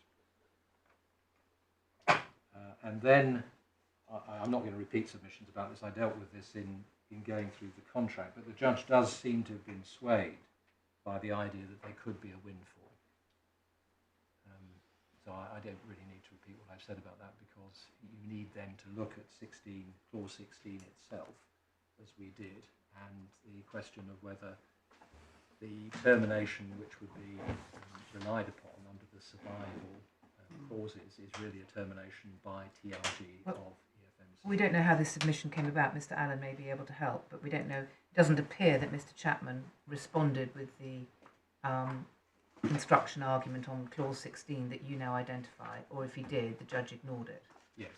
It may be that the point Mr. Allen made his submission, I don't know. But is that fair? Did Mr. Chapman come back on this, or was it a last minute point, or what? I'm sorry, Melinda. I'd have to review my written submissions. Right. I'll do that. And the rest of that paragraph is really taken up with that. The judge has seized on this point about what the windfall effect of 14.2 might be, which we say is just, it's wrong as a construction of what 14.2 in conjunction with 16 means. What can you help me without diverting? What was the basis of the judge's assertion in the last sentence of 69? Contrary to business common sense, perspective of reasonable people, with all the knowledge of surrounding circumstances. So, well, he's referring... Well, that's the legal test. Exactly. Yeah. Yes. Referring to the legal test of application. So that's what he's doing. But he's asserting that that's what it was. I was just about to say it's an assertion, and it seems to be an assertion which says that that assertion depends upon the 14.2 point he's making. Okay. Which, yes, if he was right about that, you could actually get a windfall for doing nothing. You could deliberately terminate and then say, I'm still entitled to my commission. I suspect I'd have difficulty in persuading the court that that wouldn't be regarded as unreasonable by a reasonable bystander. And then he says, this appears in fact to be an argument really about a judgment which at this point is dealing with the fact of the issue of construction. Can you construe it in this particular way? And as my lord said, it seems to be a construction of the terms for the delivery of its loan execution support services. So it's a very narrow foundation on any view for the conclusion to which the judge comes. But then, of course, he says if he's wrong about that, then he then goes on to implication of a term. I think, as I said, as a starting point, our position, our submission is that really this is about implication of a term or not at all, really, because the construction argument doesn't really go very far. And he then effectively repeats those points in relation to the implication of a term, because he says that in terms, paragraph 71. In my judgment, the points I've made already concerning commercial absurdity means that clause 6.3 lacks commercial or practical coherence in the absence of an implied term. And the points about commercial absurdity are those in 69, are they? Exactly. So he's not making a new point which engages the basis for the implication of the term here. He's not saying there's a construction argument. It might be a narrow construction argument, but I think it's the right one. But if I'm wrong about the construction argument, there's actually a whole basis on which you might imply a term. It doesn't actually say that. He's recycling the reasoning that we have in... It's as if he's saying, because he thinks it's commercially unrealistic, therefore I'm going to do one of two things. I'm either going to read the words for the delivery of in a particular way, Yes. or if I can't do that, I'm going to insert a separate clause saying, and the delivery of the execution service has to be the effective cause of the transaction being achieved. Yes. That's the way he seems to have done it. There is no additional reasoning in relation to No. the applied term. That's the point we make.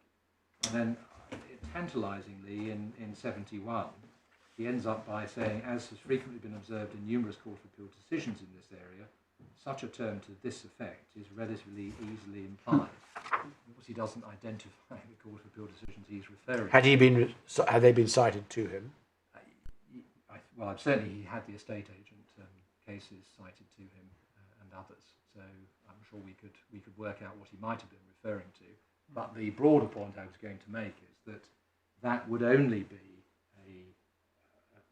an applicable observation of the cases in their totality. If you were saying, yes, you can do it in the case of an estate agent and a consumer, in fact, the balance of the cases, as we've seen, albeit by sidebarring exercise, really suggests that you can't easily imply a term. It's the same test as we normally do. There isn't any particular sort of facility to do it in relation to commission agency cases or introductory cases and so on.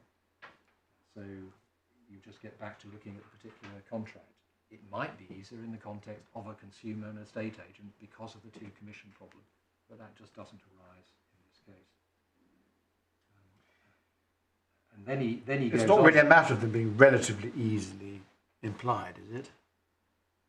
It is that they have been implied in a Yes. number of cases. Yes. It doesn't suggest that the test for implying is. No, On the contrary, it isn't. you go back to I was perhaps giving the judge. I was being generous in saying what the judge may have had in mind. I don't mean that patronising. What he may have had in mind is the estate agent cases. Where perhaps if you would start by saying that there is a stronger assumption that you won't end up paying two commissions. In this case, the whole point was that you were likely to end up paying two commissions because you were hedging your bets. You were either going to get funding from one source of a completely different type to the other, or you were going to get it from the other. So it made perfect commercial sense for TRG. It was saying, well, if we don't get it from there, we'll get it from here, and we will do it in tandem, so that we don't.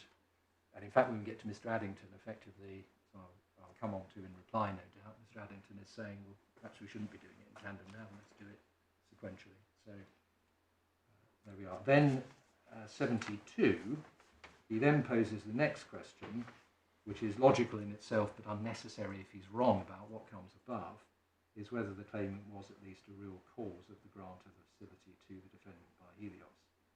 And in my judgment, plainly it was not. Well, of course, that even in relation to Helios, where the introduction had been made, if it's an introduction case, that might be right. But as we know, Helios itself is interested in seeing the information around. I mean, you sought to challenge this. You haven't got permission to challenge it, but no. I'm just putting that marker down. It illustrates one of your points, which is that you don't accept that you weren't an effective cause. No, I think the point I'm seeking to illustrate here is not the point of a challenge to the judge's factual findings, but the very difficulties that Justice Nails, as he was, alluded to in the Rothschilds case, about trying to tease out whether you were the effective cause. And it goes not to a challenge to the judge's fact-finding, with which we are stuck, but to the question of the implication of the term, because it's another reason for saying that would make the implication of the term, in fact, effective cause, a very difficult. Because we don't, in this case, have to resolve the question of an or the effective cause. No. Resolving, but the exercise of identifying if you are the effective cause is likely to be easier than working out if you are an effective cause. Yes, I think I'd probably put it slightly the other way. The exercise of working out whether you're not the effective cause, when it's the effective cause, might be easier. Yes, exactly. But here, the target is an effective cause term. Yes, although it has to be. Interestingly, I was going to draw your attention to paragraph 74. Before you 72, so as I understand your submission, you're saying you're never going to get disclosure from Helios, you're never going to have the decision maker from Helios in the witness box, and you're not going to know, putting it colloquially, what swung it for them. Yes. Yes. That's your point, isn't it? Exactly. And therefore And it's I- like the other one. Yeah, and I may, as in Rothschild, Yeah. those sort of difficulties, and it goes back to you'll recollect when I was summarising our submissions, I said there was a heading which was about certainty and efficacy, and that's what we did. Paragraph 74, the judge the version of the information memorandum prepared by the claimant does not come close to demonstrating, and then he says this, the claimant was the real or a real cause of the grant to loan facility ultimately granted by Helios. And the observation we make there is, of course, there is actually a difference between the use of the different prepositions there. For the reason I won't elaborate on it, your ladyship has just referred to.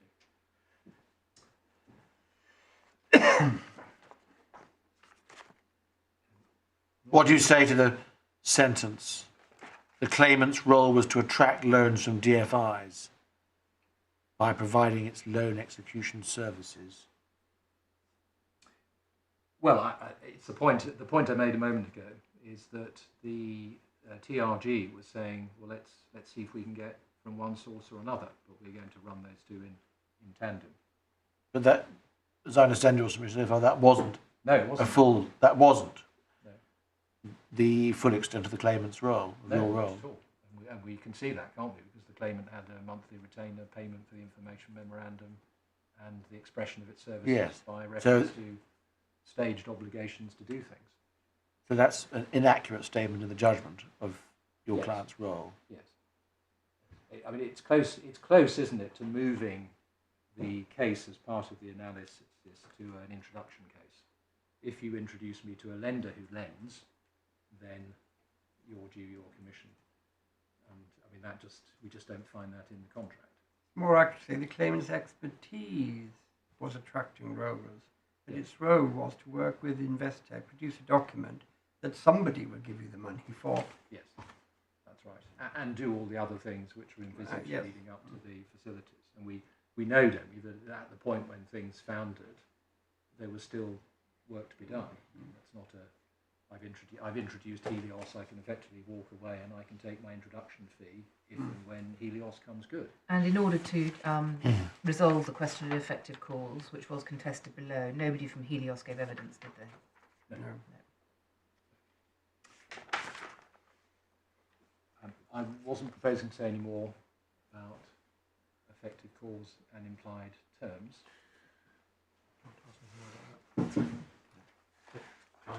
Anything more about that? No, I think so. Right, carry on then. Moving on. That leaves costs as part of the appeal. Yes. And I deal with this reasonably succinctly, I hope, because I'm really going to rely on and refer you to what we say in our skeleton, which is page 79.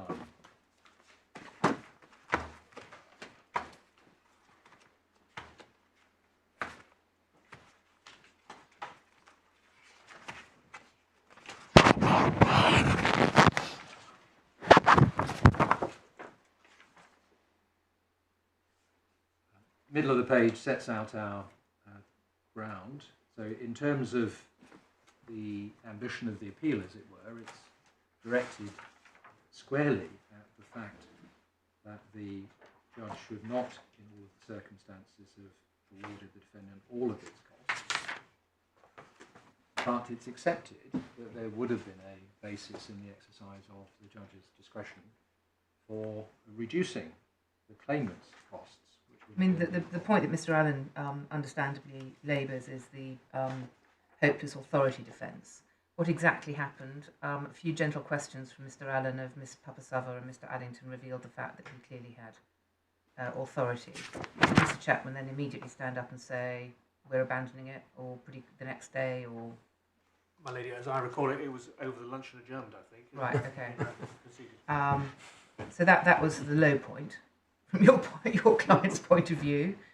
So the high point, there is a timing issue. One of the timing issues is that what was being run was the repudiation argument. They lost on that. And that's a big point. Lots of evidence on that. Exactly, and takes up a very substantial amount of the bulk of the judgment. Yes. On the facts, anyway. Precisely. And then effective cause came later. yeah, And and it came after the... difficult for us to go behind the judge's finding that disclosure was the trigger. You know, I mean, you're very realistically holding back, given this was an exercise of discretion. You recognise the limitations of our role. Yes. Trial judge says he thinks that disclosure triggered the amendment. You say bit odd because TRG had no reason to think there had been lots more activity on your side than it was aware of. Yes. Well, a bit odd because you must have known what you now say only came out in disclosure just as a consequence of your involvement. But we've got to find it, that's finding perverse, haven't we, really, to interfere? In relation to that finding, you would, that's Okay, right. can you But I think that's why have a go at persuading us that finding was perverse? I'm not dissuading you. It's an open question. I don't know. I might be tilting at windmill with that one. I think, but It may Clutching be at straws. yeah. it may be unfair and wrong, but difficult given the advantages he had. Did he case manage the case under the shorter trial scheme? What normally happens? Nodding from the back. Yes. Nodding affirmative. Right, so he had the advantage of seeing, and of course Mr. Allen came late to the pleadings. I'm not going to suspect that he had the brilliant idea after he arrived, and he won't tell me, nor should he. But anyway, to have a think about your position on that finding, because it is potentially important. Yes, it is.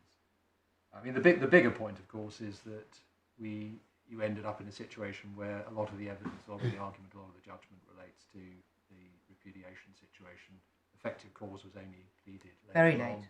Very late. So it can't have...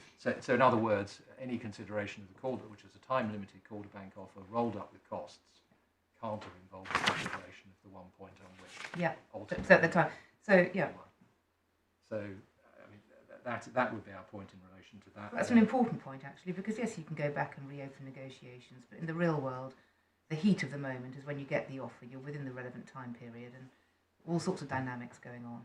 Well, you've also moved on in terms of costs. Yes. And there's no Part 36 Yeah. offer, which is relevant here. Yeah. And so a call-to-bank offer, including costs, involves It's a difficult one. Yeah. Yes. Fine judgment as to what costs. But the judge's point was you were in the ballpark. The TRG was in the ballpark on his finding, and you never were. Yes, but equally, there's no indication that we would have got anywhere at all with given the repudiation argument if we'd not gone to trial. That's the point. So litigation rolls on. You may get 9% here, nearly 10% of what was claimed. But you say it's real money. It's absolutely real money. Nothing at all if we hadn't have pursued the litigation. The fact that we then mushroom later on into other issues. And on the repudiation point, which was determinative of that issue, because it was the only defence which was being made, then we have succeeded. So we're really talking about a quantum issue at that point. I apologise, and my colleagues will shut me up, I know, if I'm not being helpful on this, but it seemed to me that perhaps your real target might be paragraph 16 of the judge's cost ruling at page 50. Because you accept that he was entitled, there was the authority point, there was you only got 10% of your total value of your claim, but here you say the judge, would you say there's double counting here, because he's already taken into account some of these factors in his overall analysis of who's successful and what have you. But the first point you say begs the question is entirely circular, because you were running a perfectly plausible, arguable case about there being no effective cause. Yes. The second point was failure to accept or otherwise reasonably and realistically engage. Well, again, that's sort of been taken into account earlier on in his reasoning. Yes, and the point about that is he's identifying conduct issues, isn't he? And in fact, it's the wrong starting point. The starting point is who's writing the cheque.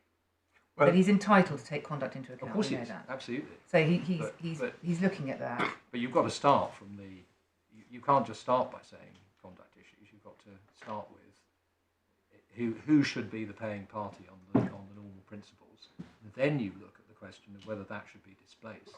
One of the things you can look at is conduct. So assume that he was entitled to displace the, the black and white, you get all your fees, as you realistically accept some reduction. Imagine you're the judge for a moment, Mr. Sweeting. What would you say a fair apportionment would be, or reduction would be? So I would submit that we've won in the circumstances on the preponderance of the issues which were subject to evidence and argument, and the central ones. So we should get the preponderance of the costs. There should be some reduction. Whether the court took the view that was a 20% or 25% reduction, so that we got 75%, I would suggest the sort of ballpark. But that's the sort of ballpark you'd be looking at. Yes. What would you say to the suggestion? Well, you recovered 10% of your fee, therefore there should be that's clearly what the judge had in mind when he was looking at paragraph 16. So you should only get 10% of your costs. Well, those two issues aren't connected, and that's the first point, because the hurdles which are put up by a defendant to recovering anything are actually the starting point for that analysis. I mean, what did you have to do to get 10%? I mean, it's a bit like the authorities in the clinical negligence sphere, isn't it, where you end up with a much reduced claim because it turns out that you're going to make a much better recovery and so on. But the reality is you would have got nothing at all if you hadn't commenced the litigation, and it was always open to the defendant to make an offer. I mean, there's no suggestion, is there, the defendant got anywhere near making an offer protected itself by Part 36 at a 10%. So what do you invite us to do if we're minded to allow the appeal on costs? Well, you're entitled to revisit yourselves and determining what the summary assessment outcome should have been. And do you want to be more specific than the preponderance? Well, I said 75-25% would be a ballpark. I mean, going back a stage, who was the winner? I know they wrote you a cheque, but what the judge said at paragraph 15 is this case was primarily about whether you should get the completion fee of, I forget how many hundred thousands of euros, and you fought valiantly and you lost. And the reality is you were the losing party. That's the starting point. And thereafter, it's not what discount there should be for your 100% costs, rather it's what discount should be there from their 100% costs, given that you did at least win the other points and you've got your points about the issues. But you don't see it like that, obviously. No, but if you did see it like that, no, I don't. proposal. No, my client certainly doesn't see it like that, and I'm making submissions Yeah. most of the case. But as a matter of law, I would say that's wrong, because the position is that we had a clutch of claims, which we or part of the one bring in contract. front of the court. It may be that one of those claims was more ambitious than others, and it may be that was a sort of bet the farm case. It turned on an issue on which, if it failed, it would. There was a lot in this case, and so on. But that doesn't mean that everything that was recovered was not part and parcel of the exercise which the court was carrying out.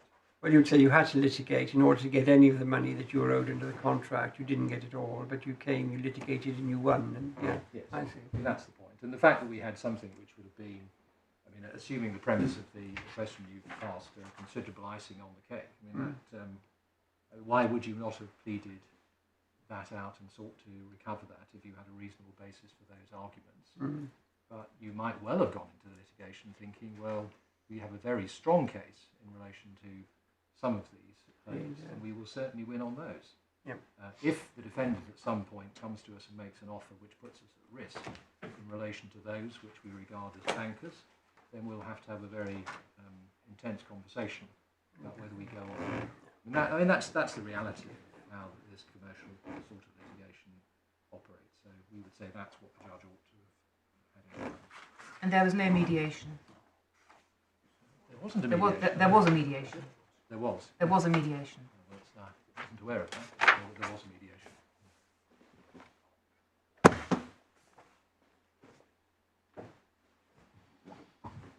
Yes. I think I've canvassed the cost issues. Thank you. Thank you. Right, may Anything I, else? before you finish, what are you going to do? And I'm sorry if you sense a degree of judicial irritation from this side of the court anyway. What are you going to do about paragraph 18.2 of the defence?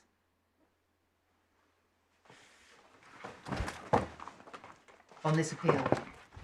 The paragraph 10 of the judgment, the judge says, here's the issue, Yes. but I haven't got to resolve it. I'll resolve it if it's necessary for me to do so. And on his finding, it wasn't necessary. Yes. And it's potentially, what's the difference in the sum of the size of the claim, Mr. Allen? If you're right that it's only commission on facility A. It's the from recollection, I double check this, but it's the difference between a commission on 17 million and Yeah. 57 million. Yeah, so it's big. It's a point of enormous value, even on a relative basis. So, what are you going to do on appeal about that? I just have a word with Ms. Chapman Please. about.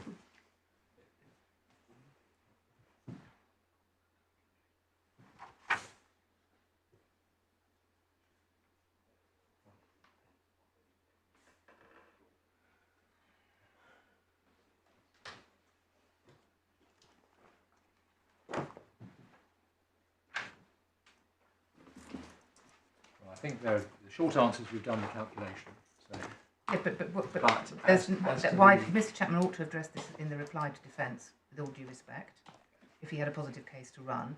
We're told tantalisingly by Mr. Allen that there were arguments on both advanced on this issue before the judge on both sides. Well, we haven't got any arguments from you on it, either those that were advanced below, nor do we have anything on this appeal to help us with what your position is. Now, Mr. Allen says remit it, or doesn't say remit it, says you could remit it. Why should we allow you to defend your position at all on this, in the circumstances we've described? I've described. I take sole responsibility for this. My learned lords may disagree with me. No, Lady, I see the point. I was going to say that Mr. Allen's solution was to limit it to the judge. Well, he may be being over generous to you. Maybe generous. Yes. Well, I suppose the options are that we are confined to the drawdown A point, which is. I don't understand why the judge wasn't. Nobody went back to the judge and asked him to dispose of this point in the event of an appeal. Did you apply for permission to appeal from the judge? Yeah. Right. So it was. The point should have been disposed of then, on that basis that it might be going up to the Court of Appeal. And this court, particularly in a shorter trial scheme case, doesn't want to extend the proceedings, prolong them, incur further costs. It's supposed to be a short, sharp hit. Yes, my lady, I was just thinking on my feet as to what the position would be. I mean, I suspect we would have to ask permission to advance further arguments in relation to the point. AB point. I mean, are you in a position to argue it? You've read Mr. Allen's skeleton on this for this appeal. Yes, I think it's a matter of contractual interpretation, Yes. really. As to Well, you haven't addressed us on it. No, I haven't. That's true. So, very much in my lord's hand, but either we let you come back at lunchtime and tell us how you want to deal with it, or we debar you from resisting Mr. Allen's interpretation, construction of the contract, even though it could be wrong. My lady, having possibly taken 1 point against myself on this, I'm in danger of taking 2 points against myself on this, but just so that everyone's aware, at the very last page of the appeal bundle. Yeah, your submission's below. And I've set out the relevant clauses in respect of the Helios. It's definitely before the judge, but why didn't you ask the judge to make a ruling on it once it was apparent that permission to appeal was going to be an option? My lady, honest answer from my point of view, I just didn't think What? it was. Are you conceding that we should remit if we get to that point? My lord, I'm not. I say the position was clear in any event. The only submissions that you have on that point are mine. But we haven't even got the facility agreement. But you don't have a facility agreement. So I'm not doubting you in any way, but you're telling us what it says and why there was needed to be a utilisation request and a response to that and this, that and the other. I think my lord is right. It's either remission or some other solution. I mean, it's a very unfortunate state of affairs because the last thing we want to do is to prolong this litigation if we get down to this point. So I think we should ask them to talk about it. Yeah, we'll talk about it. Ask them to talk about it. Yes, and We'd like you to talk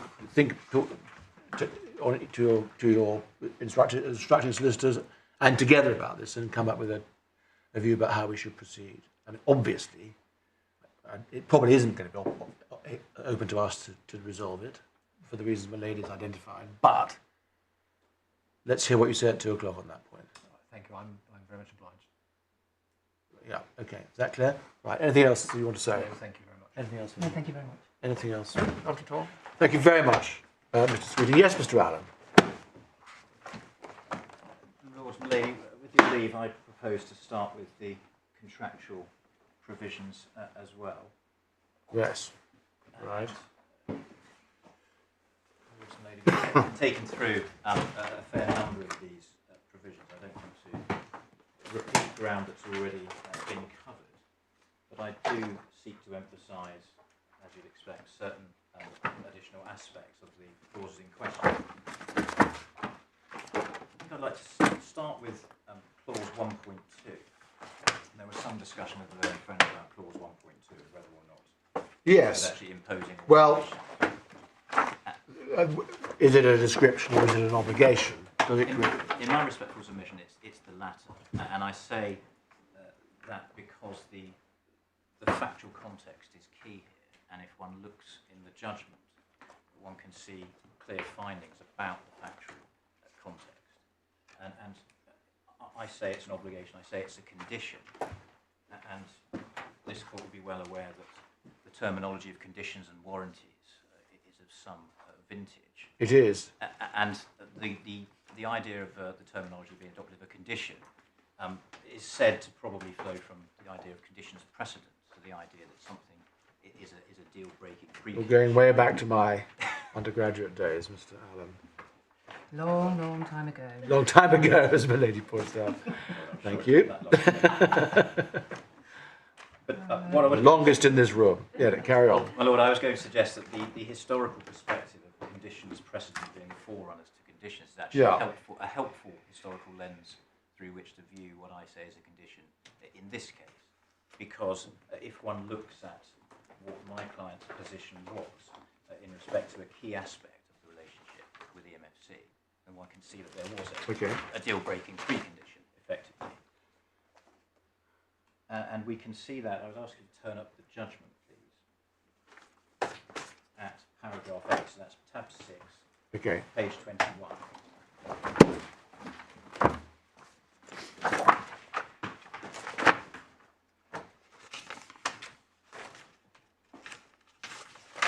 So paragraph 8, it's recorded that my client's a company that develops hotels and resorts, primarily in Cape Verde. And then this important context. In 2015, it wished to raise finance to expand and develop its business. Initially, it attempted to raise equity funding by an initial public offering. That for reasons that are immaterial, the focus changed. And the defendant had appointed Investec Bank as the corporate finance advisor in relation to the IPO. But importantly, the plans for an IPO had not been abandoned. And it's clear the defendant had a strong relationship with Investec it wished to retain. And in fact, the position is even stronger than that if one looks across to paragraph 13 of the judgment, and we can see that the IPO retainer hadn't even been terminated. The IPO retainer was ongoing in respect to Investec. So if you look, please, at the bottom of page 22, and paragraph 13, starting on the 5th line, it is the defendant's case, and I accept that from the outset it was made clear to Mr. Addington that he would have to work with Investec. So that was a precondition that was made absolutely clear. That was a deal breaker, as it were, in respect of any relationship. Is the quote at paragraph 13 accurate? I suspect it's not. The quote of the email. I suspect there are no material differences, but if somebody could provide the court either confirm that what's quoted is You mean the indented accurate. passage? Yes. Well, I was going to come to that next. I haven't spotted it, but you may be ahead. No, I haven't seen the email. It's the wording. It looks as if, because the judge said at the beginning he'd had to approve the transcript without checking any of the quotes. I just wondered whether this quote was actually completely accurate. Nothing about it struck me as inaccurate, but we will check that because There's a Roman 1 in... Exactly. There's a Roman 1 in brackets when there was a Roman 2. That is true, my lord. You could just double check. We'll double check. And let the court know if there are any changes to be made Yes. to an accurate quote from that email. Yes, quite, lady. I Thank that you. will be done. Thank you very much. Because and it's a good point about inaccuracies, because there is one, when I come on in due course to renunciation, there is actually an extract from Mr. King's witness statement where there is a miscitation, and a particularly important word is mistranscribed in the judgment. So I will be coming on to that, but we will check all of the Thank you. citations. You want to just give me the reference for that, whilst it's in your head, Mr. Allen, the Mr. King error? Yes. So I know it's paragraph 76 of his witness statement. It's paragraph 51, I think, of the judgment. Thank you. And I mean, I can flag it now if the ladyship would prefer. There's the word the miscitation I was referring to, about halfway through the passage, where it says less than 48 hours later, she said that EMFC were not supposed to come. In fact, it says prepared. Prepared to come. Thank you very much. And we'll look at that one, because I intend to go to the relevant part of Mr. King's witness statement in due course, so we can see that in its full context. But, my lady, I was about to take you through the email in paragraph 13, where, and this is an email sent on the 18th of October from Mr. Scott to Mr. Addington, setting out the ground rules, as it were, of a potential relationship, and describing what Investec are doing. And the Investec mandate is, so present tense, twofold.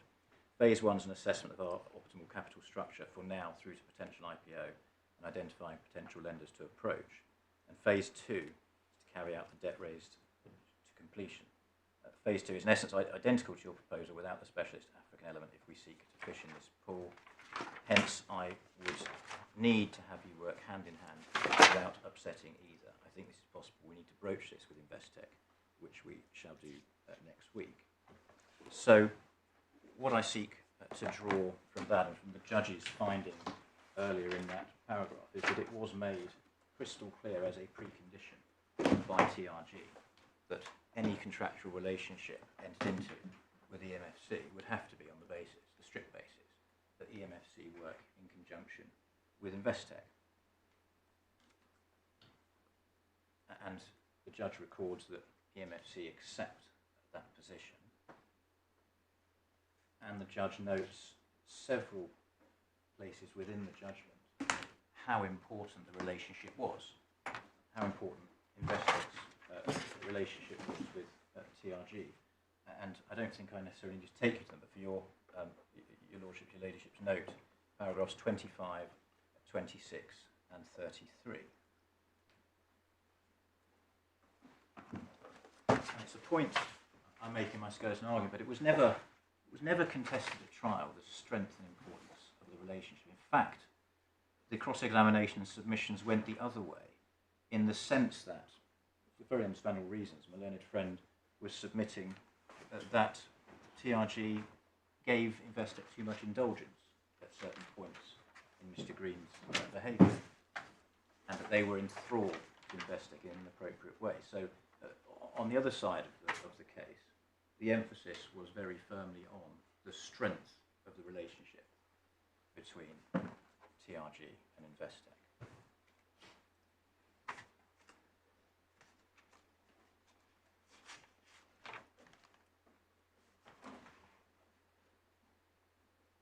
So I say that is a crucial factual element which this court and the judge below should bear in mind when interpreting the relevant contractual provisions, and that it's against that backdrop that clause 1.2 is to be read in my respectful submission.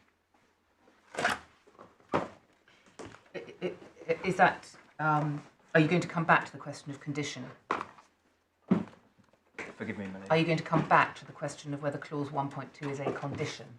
Well, is that if not, then I just have a question for you. Well, my lady, I wasn't planning to say too much more about it, other than to remind, as if I need to, remind your ladyship of the test as to what a condition is, but I probably don't need to do that. So, my ladyship, what? So you say clause 1.2 is not only a contractual obligation, but also a condition when you look at the full background. My lady, yes, and I was going to emphasise also clause 2.1. Forgive me, I was going to emphasise clause 2.1 because.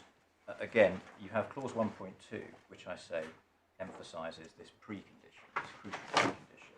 But that's also drawn out and emphasised at clause 2.1, where it says EMFC's execution facilities on behalf of the company will entail undertaking certain tasks to be agreed with Investec. Yes.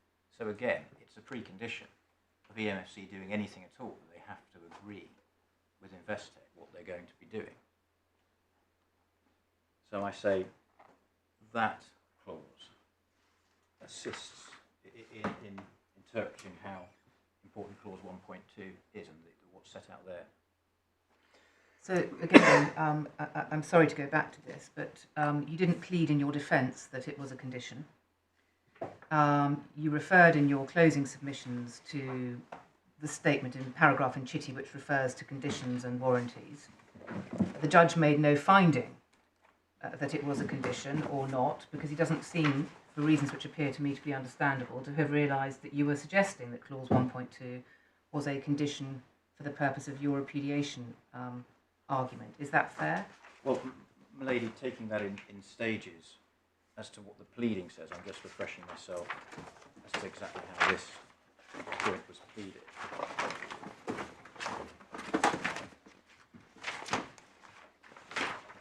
Because I remember in the judgment, the judge refers to the pleading referring... He refers to paragraph 9, but not to... and he doesn't seem to have been taken to any of the law on conditions, or referred to it. Well, Milady... because it doesn't seem to have been raised as a discrete issue. Well, Milady, I have my closing submissions in the bundle, Yes. so I will go and check that, because my recollection is that I made the submission fairly and squarely within the closing submissions, but if I'm wrong about that, I should... Please do, but then if that is right, then it's very odd the judge didn't address it. And Milady. again, I'm afraid, you know what I'm going to say, why, if the parties were at least going to try to come up to the Court of Appeal, he wasn't asked to complete that part of his reasoning in the event that it did.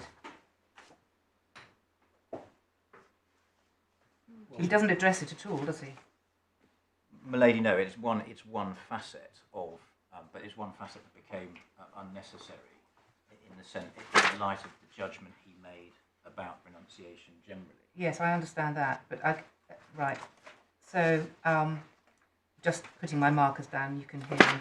I can hear what your ladyship says about that, and I suppose the usual. We've already had reference to the process by which the judgment was handed down. So, with the judgment being read out and having to deal with things on the hoof, I didn't think of it on the day, and if I should have thought of it subsequently, then I apologise to the court. Yes, just to help you at lunchtime, it's paragraph 73.3. You refer to a condition, but I don't see in the subsequent written submissions any submissions as a matter of law that clause 1.2 is a condition. Milady, I will. Yeah, thank you. I will check that. And in Thank you terms very of much. the pleading, Mm-hmm. looking at the pleading, it's paragraph 10.4 of the defence, Yes. page 130, tab 16. Mm-hmm. Says Yes. that Mr. Addington went on to state that if they decided not to use EMFC, then EMFC would refund all fees paid. Paragraph 1.2 of the contract specifically obliges. Yeah, no doubt that paragraph 1.2 is in play. Yes. It's the suggestion as a matter of law that it was a condition is what I'm trying to find. Lady, if the suggestion is that the pleading is deficient, then my submission would be that the pleading doesn't need to plead matters of law. It's either as a matter of law, a condition, or it's not. Okay. So I say it's in play fairly and squarely on the face of the pleadings.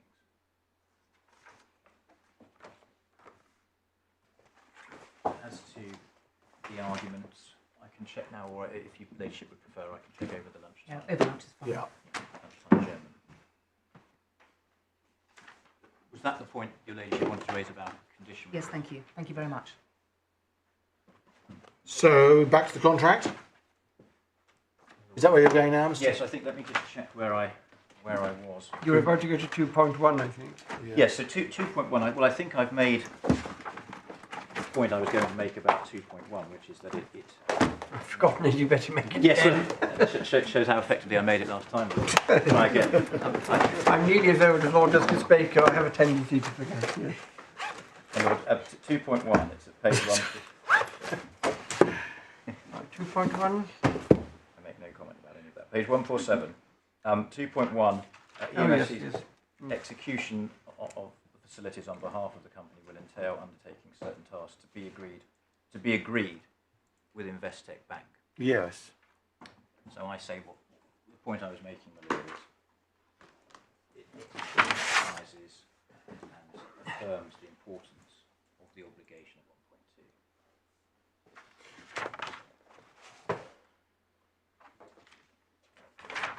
1.2. Okay. Now, my lord, the next clause I was going to look at, I mean, there's a reference in the preamble, for what it's worth, to what is being offered here is loan execution support services, and I will come back to that word execution because it's repeated a number of times throughout this contract, and it be a word upon which I place particular emphasis. I saw in the discussion with my learned friend that my Lord Justice Lewis was focusing on the word delivery, whereas I would be focusing more on the word execution within the definition of what services are to be provided. And I shall elaborate upon that as we go along, if I may. But we have the first reference to execution is in the preamble, for what that's worth. Then there's a point about the definitions. Sorry, where? Forgive me, my lady. My fault. Where's the... It's the second paragraph down. It begins following recent Oh, discussions. yes. And the last line is there to offer loan execution support services. Yes, it's not execution services, it's support services, i.e. services supporting the execution of a loan. Yes, support services supporting the execution of a loan. And I stress that word and I will explain that in What that means, yeah. Okay. Then there's the definition of facilities, which is towards the bottom of the first page of the contract. Facilities means circa 130 million euros in senior and or mezzanine loan facilities entered into by one or more lenders for the purposes of providing long-term financing to the group. And below that, facilities documents. And this is important in my respectful submission when one comes to look at what the clear market clause applies to and how clause 5.2 operates. Because unless I misunderstood him, my learned friend, in answer to my Lord Justice Lewis's inquiry about what clause 5.2 achieved, sought to draw some distinction between the loans themselves and the loan documentation. Yes. Whereas in fact, the word used in clause 5.2 is facilities, not facilities documents. So when we come to look at clause 5.2, what is excluded from the ambit, clause 5.2, is the facilities.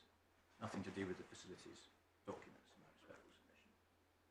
But that then what on earth does 5.1 mean at all? Well, that is rather an interesting point, my lady. It was not something that was explored in any detail, if at all, at trial.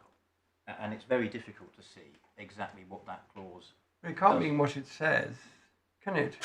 If it means what it says, It means the clear market provision doesn't apply to this whole exercise. But my Lord is saying 5.2 can't mean what it says. Yes. Yes. Sorry, Yes. 5.2, Yes. yes. Yes, it's an oddity. There's an oddity there, but I think that the broader submission I would make, and I was going to come to this slightly later, but I'll deal with it now. What I would say more generally about a clear market provision is that if it said, well, there is a clear market provision being operative here in respect to the facilities, and I think my learned friend, I don't want to misquote it, but I think he said it's a clear market so that we can earn our commission. Come back to that phrase in a moment, but if that's right, if you have a clear market provision, which means that nobody else can be introduced in respect to the facilities, then in my respectful submission, that strengthens rather than weakens the argument that there is an effective cause requirement. And I explain that in this way. If there was no effective cause requirement, an EMFC was simply entitled to a commission as a matter of course, whenever and however facilities are entered into, there would be no need for a clear market clause. In fact, EMFC would positively welcome the involvement of other people, wouldn't it? Because it would increase their likelihood of a commission payment. If they're entitled to a commission however it comes about, and whoever deals with the loan execution, then why do they need a clear market clause. It's only if there is an effective cause requirement that EMFC cares about keeping other advisors out of the picture.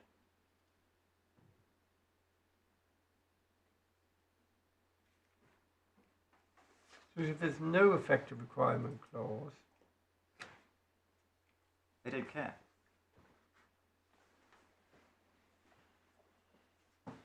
Doesn't matter. If they don't have to be the effective cause, Yeah. they just, yeah, you get the point, my lord. yeah, I do know you.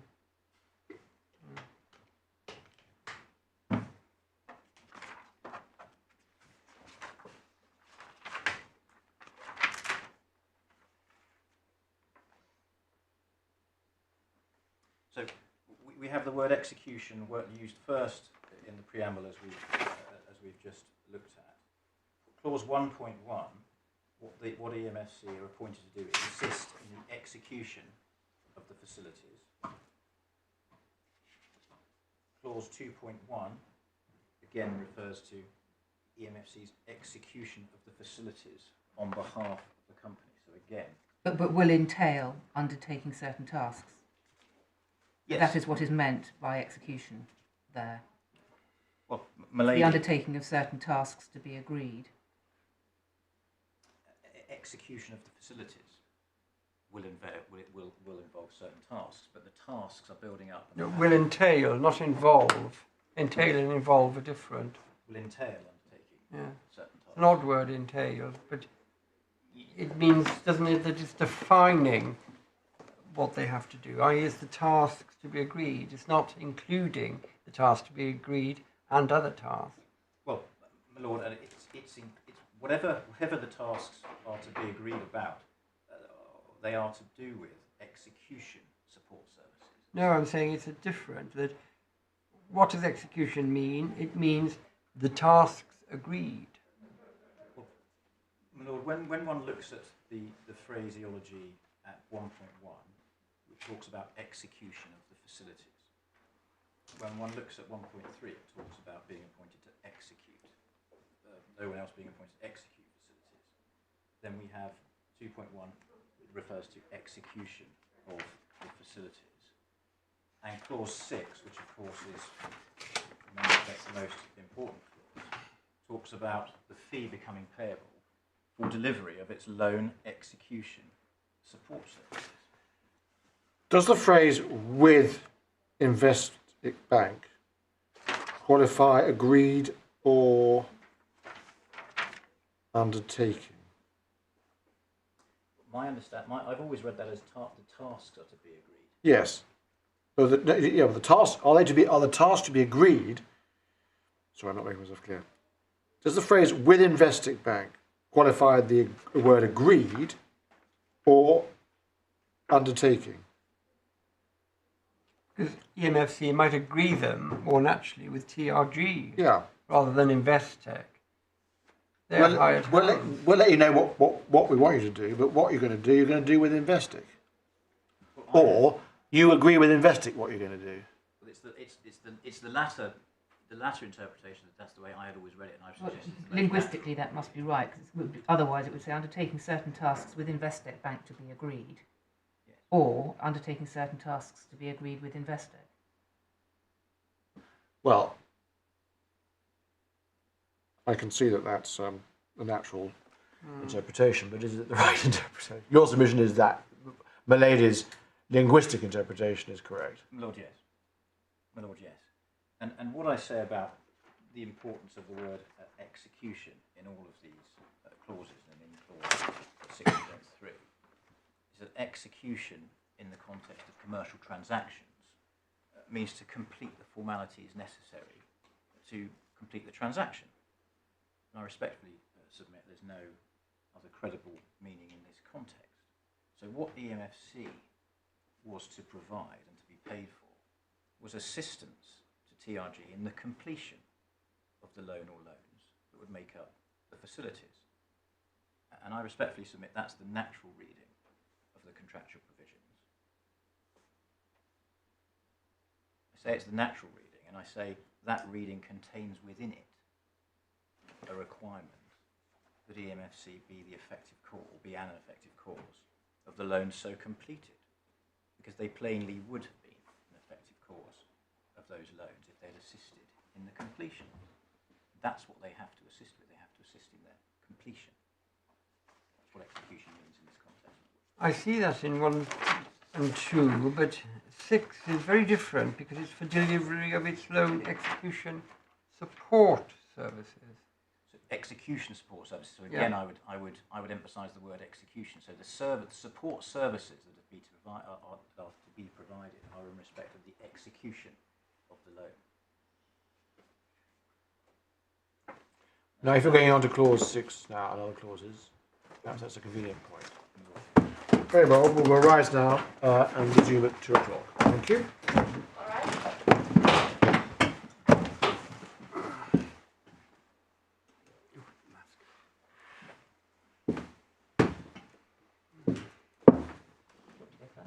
Yeah, I'm just trying to get my mask out. Yeah, you go first. You go first. You go first.